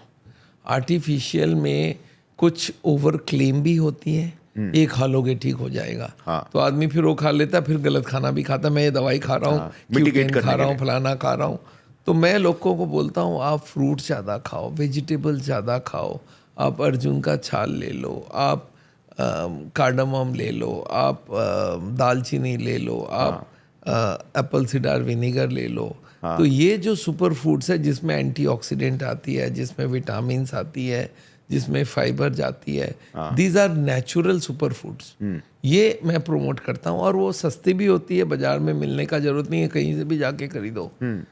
जो आर्टिफिशियल सुपर फूड होता है जिसको मैं बहुत ज़्यादा प्रमोट नहीं करता हूँ, मैं बोलता हूँ देखो है, आपको सारे विटामिन मिला के दे दिया, यहाँ तक तो ठीक है। एक विटामिन 50 साल के बाद में हमारी एब्सॉर्प्शन कम होती है, तो आपने कुछ विटामिन बी कॉम्प्लेक्स डाल दी, कुछ विटामिन डी डाल दिया, ई डाल दिया, सारे विटामिन डाल दिए, थोड़े मिनरल डाल दिए, ये एक गोली लेता है, यहाँ तक तो मुझे ठीक लगता है। पर लोग ये सोच लेना कि ये खा लूंगा मैं एकदम फिट हो जाऊंगा, ये हार्ट के लिए बहुत अच्छा है, तो ऐसा कोई सुपर फूड हम बहुत प्रमोट नहीं करते, और ना हमको लगता है उसका इफेक्ट होता है। तो अगर आपको फूड मांगना है तो आप वो वाले खाइए जो नेचर से है, और आप हर दिन नेचर से फ्रेश लेके खा सकते हैं, दे आर वेरी इफेक्टिव। तो सर जो ये एंटीऑक्सीडेंट्स आप काफ़ी प्रमोट कर रहे हो, तो इसके पीछे रीज़न ये है कि जैसे आपका जो एंडोथीलियम जो अंदर की जो पर्दा है वो डैमेज हो रहा है, उसके पीछे एक बहुत बड़ा रीज़न ROS भी है, रिएक्टिव ऑक्सीजन स्पीशीज़। तो एंटीऑक्सीडेंट अगर बढ़ेंगे तो वो नेचुरली वो जो ROS डिस्ट्रॉय कर रहा है, डैमेज कर रहा है, कंट्रोल कर दे, उसको मिटिगेट करेगा। देखिए हम लोग आज पोल्यूशन के ज़माने में रह रहे हैं। हाँ। फूड में एडल्ट्रेशन आ रहा है, मेटाबॉलिक कुछ एक्सेस निकल रहा है, ये सारे को हम लोग बोलते हैं फ्री रेडिकल या ROS। ये जो है ये हमारे बॉडी के सेल्स को डैमेज करता है, हमारे एंडोथेलियम को डैमेज करता है। तो इसको मारने के लिए नेचर ने पहले से डाल के रखा है हमारे हर खाने के अंदर vitamin C, vitamin A, vitamin E, ये सब एंटीऑक्सीडेंट्स है। और कुछ माइक्रो केमिकल्स है जिसको सेलेनियम, मोलिब्डेनम, क्रोमियम, ये भी नेचर में पाया जाता है। ये अगर आप ज़्यादा खाते हो तो आपका जितने फ्री रेडिकल उसको हटा देता है।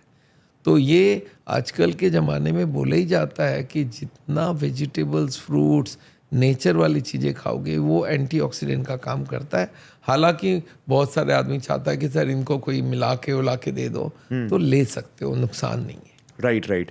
अच्छा सर, आप वाइटामिन्स की बात कर रहे थे। मैंने बहुत पहले, आई थिंक 2-3 महीने पहले एक अच्छा रिसर्च पेपर पढ़ा था जिसमें वाइटामिन K2 को लेकर अभी कुछ नया आया है कि ये कैल्सिफिकेशन को थोड़ा सा स्लो कर देता है, या मतलब जो कैल्शियम है, कैल्शियम को चैनलाइज करता है हमारे आर्टरीज से कहीं और अपने बोन्स में।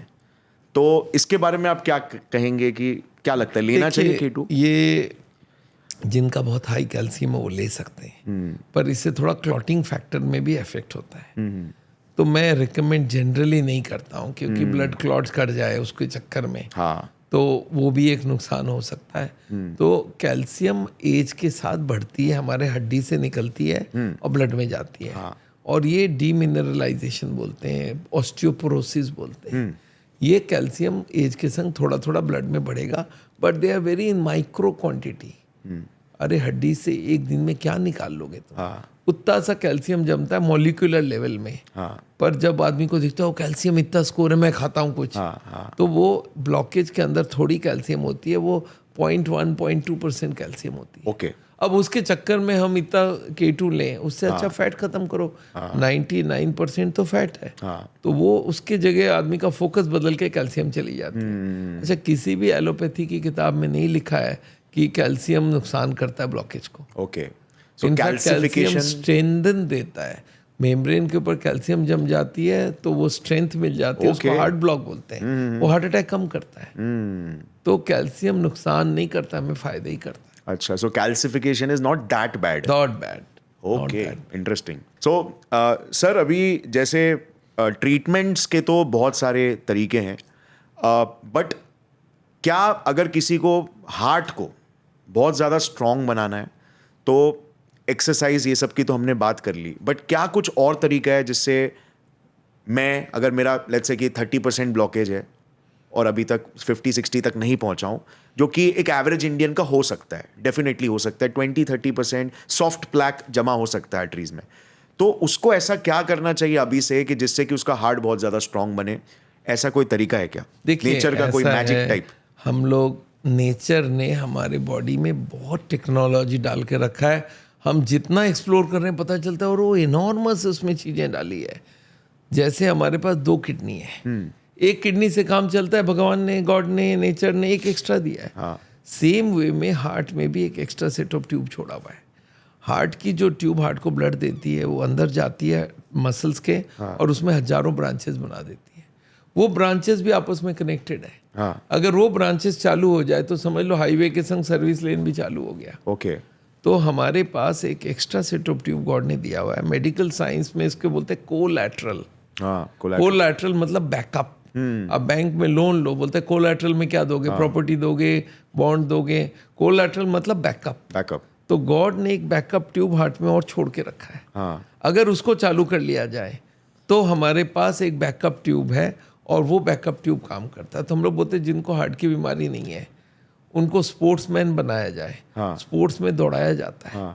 हर दिन जब दौड़ते हैं ना तो वो बैकअप ट्यूब्स में ब्लड चालू होती है, और प्रेशर होते ही वो चालू हो जाती है। तो स्पोर्ट्समैन को आप देखेंगे 1-1 घंटा दौड़ाते हैं हर दिन, और महीना दौड़ाते हैं, उसकी कैपेसिटी बढ़ती है क्योंकि बैकअप ट्यूब चालू हो जाती है। हाँ अब जो हार्ट का मरीज है हमारे पास आता है, उसके पास तो बैकअप ट्यूब नहीं है, हाँ तो उनको खोलने के लिए एक मशीन बनाई है जिसका नाम है नेचुरल बाईपास। वो नेचर की बाईपास को खोल देता है। पैर से ब्लड जाना होता है हार्ट को। अब जब दौड़ता है तो पैर सारे मसल स्क्वीज करता है, ज़्यादा ब्लड जाती है हार्ट को, उससे खुल जाती है। अब पेशेंट को हम दौड़ा ही नहीं सकते, हार्ट का पेशेंट है तो उसको हम लेटा देते हैं, पैरों में जैकेट्स लग जाते हैं और ईसीजी कंप्यूटर को फीड होता है। एक मशीन है जिसका नाम है EECP मशीन। वो क्या करता है, पैरों को स्क्वीज करता है हर डायस्टोल में। हार्ट भेज रहा ब्लड तो सिस्टोल है, तब पंप नहीं करता है। जब ब्लड जाने लगता है हार्ट की तरफ तो सारे मसल्स को स्क्वीज करता है और एक्स्ट्रा ब्लड भेजता रहता है हार्ट को। 1-1 घंटे की ट्रीटमेंट होती है 40 दिन तक। हाँ उसमें हार्ट में एक डुप्लीकेट ट्यूब बन जाती है। तो मैं बोलता हूँ अरे आपको बाईपास बोला है, नया ट्यूब लगाने बोला है, मैं ओरिजिनली लगा देता हूँ। अच्छा, मतलब क्या है, एक आपके नया घर हाईवे लेन पे खोल दिया। एक सेट बर्तन थी, एक पैक करके पड़ा हुआ है, पैकिंग खोल के दूसरी बर्तन ले लो, खरीदने जाओगे क्या? राइट। तो जो हॉस्पिटल वाले वो बोलते हैं नहीं वो ट्यूब नहीं, आपको नया पैर से निकाल के ला के दूंगा। तो भाई ऑपरेट करोगे, तुम पैर को काटोगे, हार्ट को काटोगे, अंदर घुसाओगे, और जब गॉड ने एक मैकेनिज्म अंदर रखा हुआ है बैकअप, उसको चालू कर लो। तो इसको बोलते हैं नेचुरल बाईपास, EECP। ये ट्रीटमेंट अमेरिकन गवर्नमेंट ने अप्रूव किया है, वहाँ इंश्योरेंस को पे करना पड़ रहा है। इंडिया में ये सिस्टम हमने लाया है, बॉडी को काटने की जरूरत नहीं है, कोई एडमिशन की जरूरत नहीं है, कोई स्क्रैच नहीं है, आपके हार्ट में नई ट्यूब बना के दे रहे हैं। और ये अब इंश्योरेंस कंपनीज मान गए, जैसे SBI लाइफ देने लग गया, ओके, स्टार हेल्थ देने लग गया, सरकारी जितने बैंक से उनको मिलता है इसका ट्रीटमेंट का। तो ये ट्रीटमेंट अगर पॉपुलराइज हो जाए तो मैं समझता हूँ फिर लोगों को बाईपास करने की जरूरत नहीं है। गॉड की बाईपास दी हुई उसको चालू कर लो पहले। राइट। और कितना इंटरेस्टिंग है कि आपको स्टेंट नहीं लगाना, जो स्टेंट 1 साल के बाद वापस से फिर बंद होगा, फिर दूसरा लगाओ। नेचर वाली ट्यूब है, नेचर वाली ट्यूब अच्छी कुछ है ही नहीं। हाँ, मतलब फिजियोलॉजिकल है ये, फिजियोलॉजिकली निकल रही है। बैकअप ट्यूब गॉड को दिया हुआ है, गॉड ने, उसको हमें यूज करना है। राइट। और इंश्योरेंस क्लेम भी इसका मिल जा रहा है इंडिया में, क्योंकि it's a highly scientific proven. American FDA approval का मतलब है, अमेरिका में कोई भी चीज की अप्रूवल, मेडिकल साइंस वाली चीजें ऐसे वैसे नहीं होता, बहुत स्ट्रिंजेंट टेस्ट करने के बाद, हजारों हंड्रेड्स ऑफ रिसर्च करने के बाद उसको अप्रूवल मिलता है। तो ये ट्रीटमेंट साइड इफेक्ट विहीन है, इसका बहुत अच्छा रिजल्ट आ रहा है। तो ये ट्रीटमेंट हम लोग करते हैं, हम बोलते हैं हमारे संग सिंक है। हम चाहते नहीं बॉडी को छेड़खानी करा जाए, बिना छेड़खानी करे अगर नई ट्यूब लग जाए तो हम क्यों कटवा के लगवाएं। राइट। तो आजकल धीरे धीरे लोगों की रुझान इधर बढ़ रही है, नेचर के तरफ। तो मैं बोलता हूँ नेचुरल बाईपास करा लो, एक्स्ट्रा ट्यूब है उनको खोल देता हूँ, आपके पास बैकअप ट्यूब है। राइट। सो ये जो ट्रीटमेंट है अभी आपके क्लिनिक्स में भी ये चालू हो रही है। और मतलब बेसिकली आपका पूरा थीम नेचुरली ही पेशेंट को जितना हो सके ट्रीट करना है। हम लोग बोलते हैं खान पीन रहन सहन सब कर लो, और आपको बैकअप ट्यूब चाहिए मैं और खोल देता हूँ। आपको कुछ डिटॉक्सिफिकेशन करते हैं जिससे ब्लॉकेज कम हो, तो खाना पीना, रहन सहन, लाइफस्टाइल, नॉन इन्वेजिव तरीके से हार्ट की बीमारी अगर ठीक होती है तो उससे बढ़िया क्या हो सकता है। राइट। और ये भी काफ़ी अच्छी बात है कि मतलब ऐसे नेचुरल ट्रीटमेंट को इंश्योरेंस कंपनीज भी सपोर्ट कर रही है। So it's good. एक एडवांटेज की insurance, health insurance, life insurance, ये सब लोगों को लेना चाहिए, बिकॉज सपोर्टिंग है ये चीज़। सर एक क्वेश्चन है जो आई एम श्योर बहुत सारे लोगों के दिमाग में होगा कि हार्ट के डायग्नोस्टिक्स के ना बहुत सारे मशीन्स है और बहुत सारे डायग्नोस्टिक टूल्स है बेसिकली। जैसे ECG हो गया, ठीक है, फिर एकोकार्डियोग्राम हो गया, फिर MRI स्कैन हो गया हार्ट का, फिर CT स्कैन हो गया, फिर एंजियोग्राफी हो गया। तो ये सब का एक आप एकदम इन शॉर्ट बता सकते हैं, एक्सप्लेन कर सकते हैं कि किसका क्या काम है और किसको कब करवाना चाहिए वो? देखिए, पहला काम सोचते हैं ECG। हाँ, ये क्या करता है, हार्ट को ऑक्सीजन की कमी है कि नहीं है बता देता है। हाँ, पर ECG के वक्त मरीज को लिटा दिया जाता है। हाँ, और आपको हमने बोला जब आदमी रेस्ट पे हो तो उसकी हार्ट की जरूरत बहुत मिनिमम हो जाती है। हाँ, 10% ब्लड चाहिए। हाँ, 90% ब्लॉक है और आप ECG कर रहे हो, नॉर्मल आ रहा है। हाँ, हाँ, ECG तभी आएगा जब बैठे बैठे आपको ऑक्सीजन की शॉर्टेज हो रही है, दर्द हो रही है, हाँ, तो most of the ECG normal आता है। राइट। मरीज बोलता है मैं हर महीने कराता हूँ नॉर्मल आ जाती है। तो मैं हार्ट का पेशेंट हूँ, मैं बोला यार नॉर्मल का मतलब है 10% ब्लड चालू है तुम्हारी। हाँ। जब वो भी नहीं रहेगा तब ईसीजी में चेंज आएगा। तो इसमें स्ट्रेस टेस्ट का जो ऑप्शन होता है, अब स्ट्रेस टेस्ट क्या हो गया कि आपके हार्ट की जरूरत 10% है लेटे लेटे, चलोगे तो 20 है, दौड़ोगे तो 30 है, तो 30 तक का चेक कर देगा। अच्छा। पर स्ट्रेस टेस्ट अगर नेगेटिव है तो इसका मतलब अभी भी 70 ब्लॉक हो सकता है। राइट। पर स्ट्रेस टेस्ट पॉजिटिव है तो 70 से ऊपर ब्लॉकेज हो चुका है। अब इकोकार्डियोग्राम में ये नॉर्मली हार्ट का स्ट्रक्चर बताता है, हार्ट की पंपिंग बताता है। अनलेस आपको हार्ट अटैक हो, इको नॉर्मल मिलता है। ओके। तो लोग बोलते हैं मेरा इको नॉर्मल है, मैं हार्ट का पेशेंट हूँ। मैं बोला नहीं, ब्लॉकेज नहीं बता रहा हो, वो बता रहा है कि आपके हार्ट का शेप साइज ठीक है कि नहीं, हार्ट पंप कर रहा है कि नहीं, हाइपरट्रॉफी हुआ कि नहीं। अगर हाइपरट्रोफी हो, अगर हार्ट अटैक हो गई तो इको बता देगा आपका ये एरिया डेड है। अच्छा। और आपकी पंपिंग कम हो गई है। तो इको पंपिंग पावर को बताता है। मोस्ट ऑफ द पेशेंट जिनको हार्ट अटैक नहीं हुआ, इको का कोई खास रोल नहीं है। हाँ। तो अब आता थिकनेस है, बता सकते हैं सर, वॉल की थिकनेस? वॉल की थिकनेस बता देगा, स्ट्रक्चरल बता देगा, वेल्व्स बता देगा, मसल्स का मास बता देगा, पर ब्लॉकेज नहीं बताता इको। Okay, perfect. तो इको नॉर्मल आ गया, आदमी सोचता है मैं तो ठीक हूँ, ऐसा कुछ नहीं है। हाँ। अब हो गया, अब अंदर ब्लॉकेज चेक करना है। हाँ। तो दो होता है, एक तार घुसा के होता है, एक बिना तार घुसा के होता है। हाँ। जो तार घुसा के उसको कैथेटर बोलते हैं। हाँ। एक लंबा वायर आपके अंदर घुसाई जाएगी। आप कभी साइकिल का वो देखेंगे, हाँ। उसका जो तार निकालते हैं, वो तार का अंदर घुसाया जाता है। ब्रेक के अंदर जो तार होती है, वैसा एक तार बॉडी के अंदर घुसा के वो हार्ट तक ले जाके, अच्छा घुसाते वक्त पूरा बॉडी को स्क्रैच करता है। तो ये एंजियोग्राफी इन्वेजिव है, इट्स अ स्मॉल ऑपरेशन। अच्छा, एडमिट भी करना पड़ेगा, क्योंकि अगर ऐसे ही करने गए मर गया आदमी तो एडमिट भी करो, फिर वो कंटिन्यूअस एक्सरे लो, तो उसमें रेडिएशन भी बहुत ज़्यादा जाता है, उसमें रिस्क भी ज़्यादा होता है।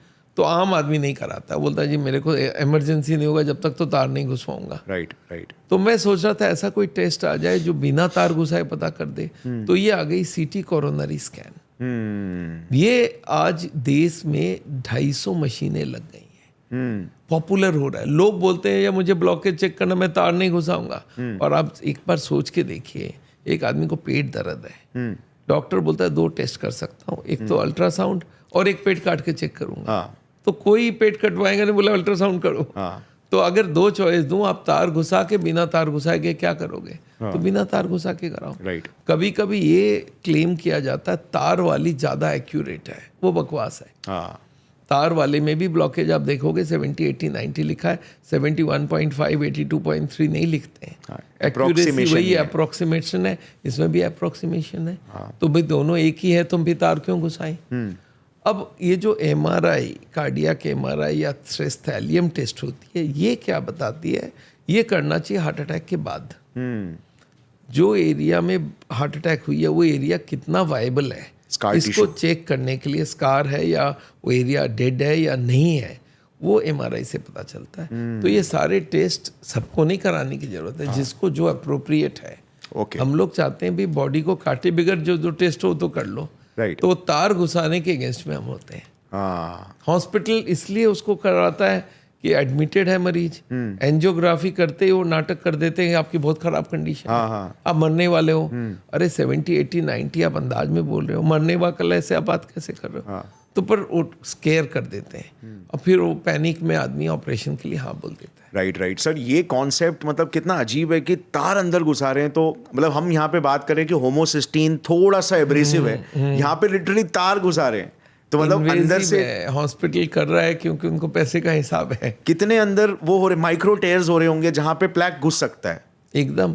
तार से वो लिखवा भी लेंगे कि मरने का डर है आपको, सब कर लो। अच्छा, मैंने मरते हुए देखा है हार्ट अटैक इसके तार घुसाने की वजह से। तार आपने ज्यादा घुसा दी और ब्लॉकेज के अंदर घुस गई, ब्लॉकेज बस्ट करके heart attack, artificial heart attack हो गई। तार घुसाते वक्त पैर में कहीं और घुसा दिया और वो पैर की ट्यूब पूरी पैर को काटना पड़ा। शिट। तो it's has got huge number of side effects जो हॉस्पिटल कभी रिवील नहीं करता है। पर क्यों एडमिट कर रहे हो? एडमिट करे भी कर दो। बोला नहीं वो एडमिट करना पड़ेगा, तार इधर उधर चली गई तो। राइट। तो it's a invasive test which I don't want. So अभी सीटी एंजियोग्राम जो है, जो सीटी टेस्ट जो है वो अभी ज्यादा बेटर हो गया है, मतलब बहुत सेफेस्ट ऑप्शन है। आगे 64 स्लाइस था, फिर 128 स्लाइस आया। अब सॉफ्टवेयर बना के उसको 500 स्लाइस कर दिया। ओके। 5 सेकंड का एक्सरे है, दैट्स इट। हाँ रेडिएशन मिनिमम हो गया, हाँ 1/3 of that CT angiography, right वो जो तार वाली एंजियोग्राफी, हाँ। रेडिएशन से आपको मालूम है कैंसर होता है। हाँ तो एक रेडिएशन कम हो गया तो काफ़ी सेफ हो गई, और सबसे बड़ा बात है इसका कॉस्ट कम हो गई। हाँ आज कोई फिक्स्ड कॉस्ट है, एंजियोग्राफी का कोई भरोसा नहीं है, 10 20 30 कुछ भी मांग ले और फिर वो तार घुसा के फिर बाकी और मांगेंगे। राइट ये रेडियोलॉजिस्ट करता है, इसमें उसने ब्लॉकेज बता दिया और भूल गया।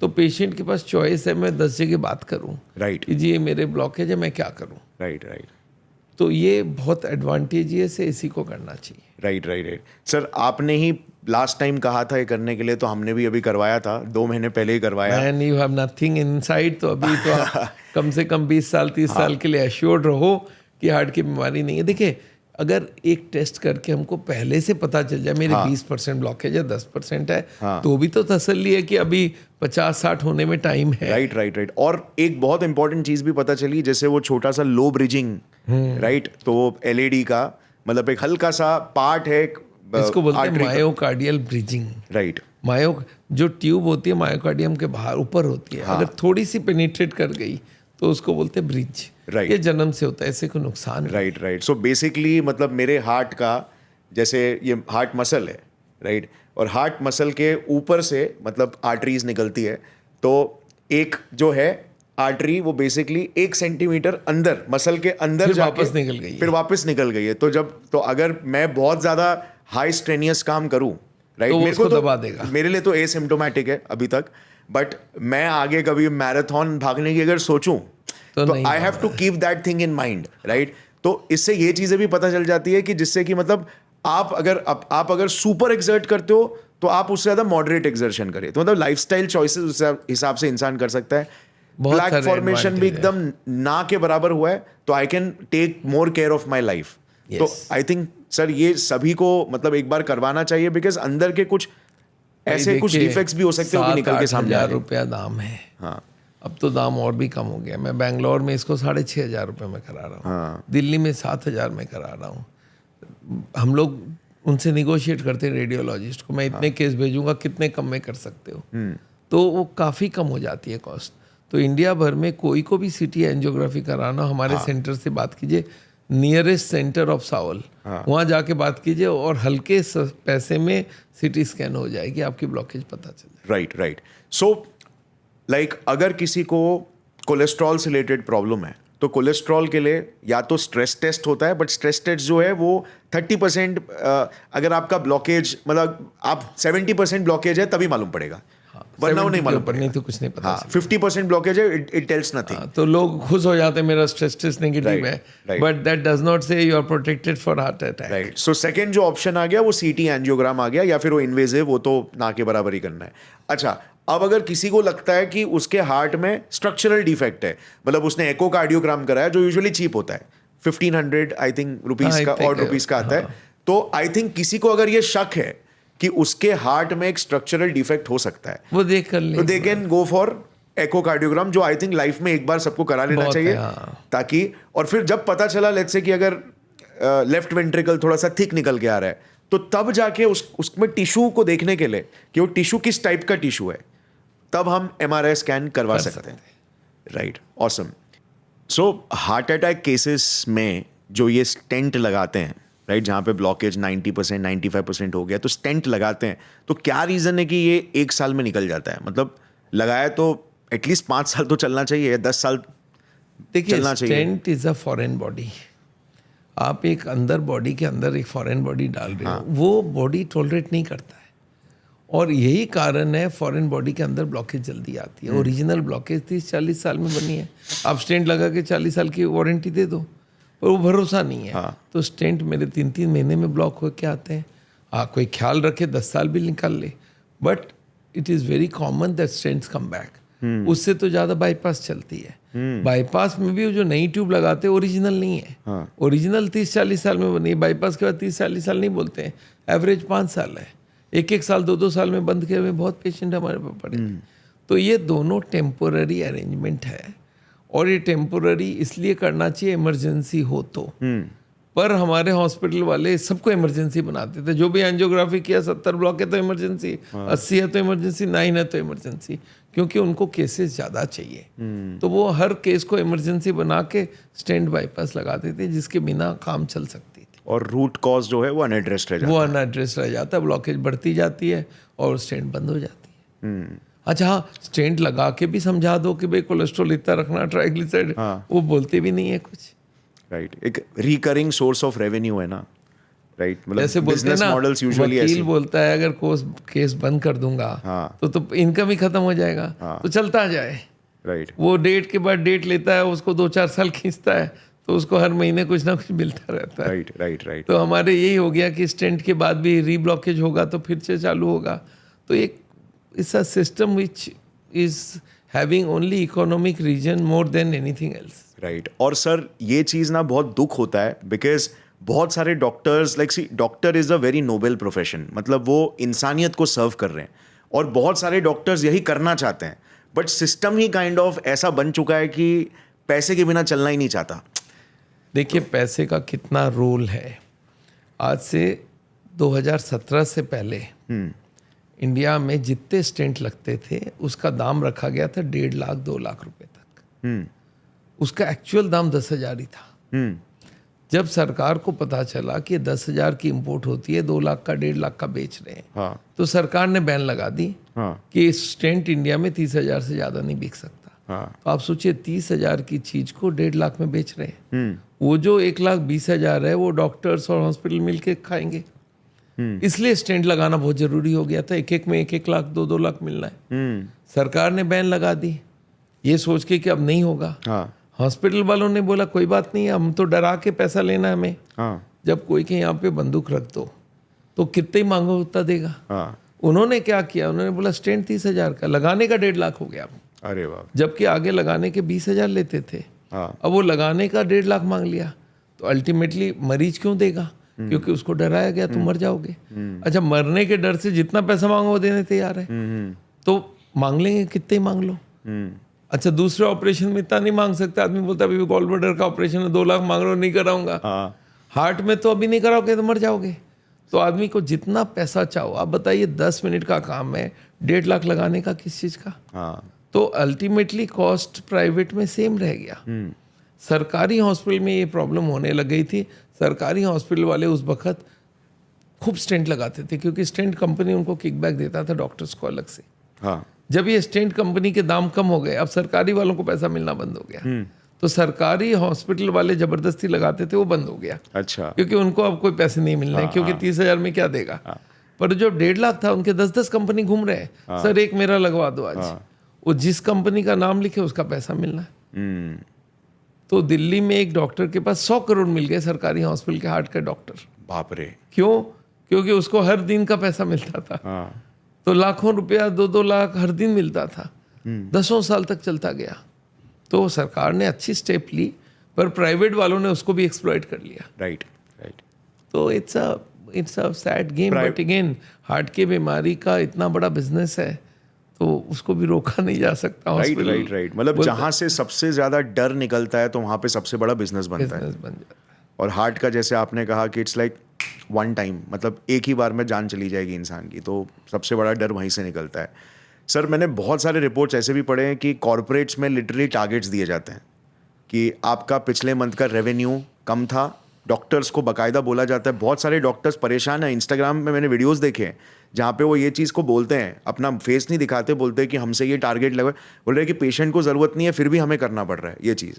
और उनका लास्ट में यही एम होता है कि यार हम अपना कोई प्राइवेट प्रैक्टिस खोलेंगे जहाँ पे हम छोटी सी क्लिनिक डालेंगे, भाई भले ही हम एक दिन के 50-100 लोग से डील कर रहे हैं, बट हम एक स्टैटिस्टिक्स निकला था, if the doctor is told whether you operate or don't operate, your salary remains same. Half of the operation will not be required. तो क्योंकि उनको पैसा मिलेगा तो ऑपरेशन ज्यादा करेंगे।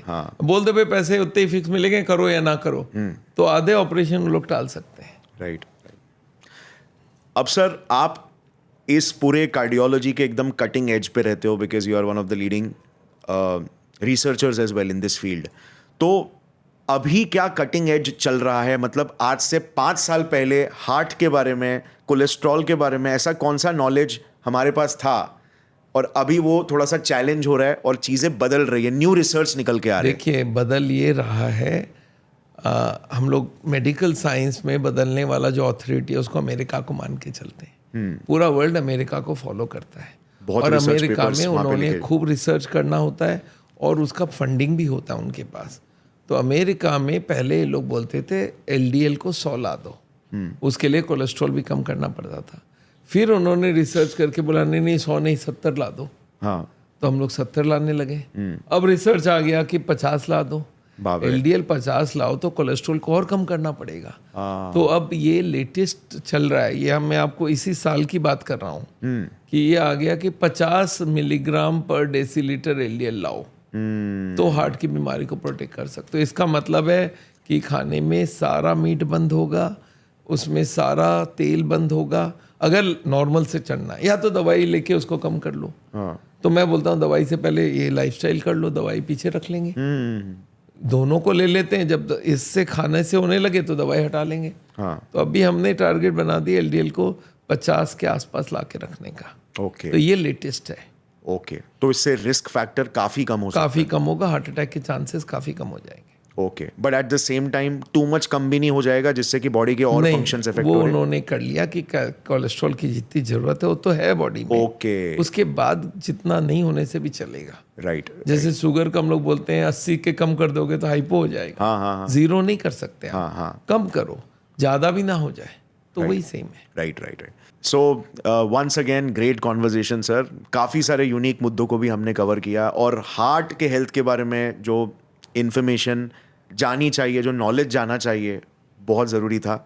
सो thank you so much for giving your time to our wonderful community and अगली बार फिर से मिलेंगे, जैसे और न्यू रिसर्चेस निकलेंगे आप जनता को बताइए कि क्या निकल रहा है, क्या चल रहा है साइंटिफिक कम्युनिटी में। Thank you so much for your time.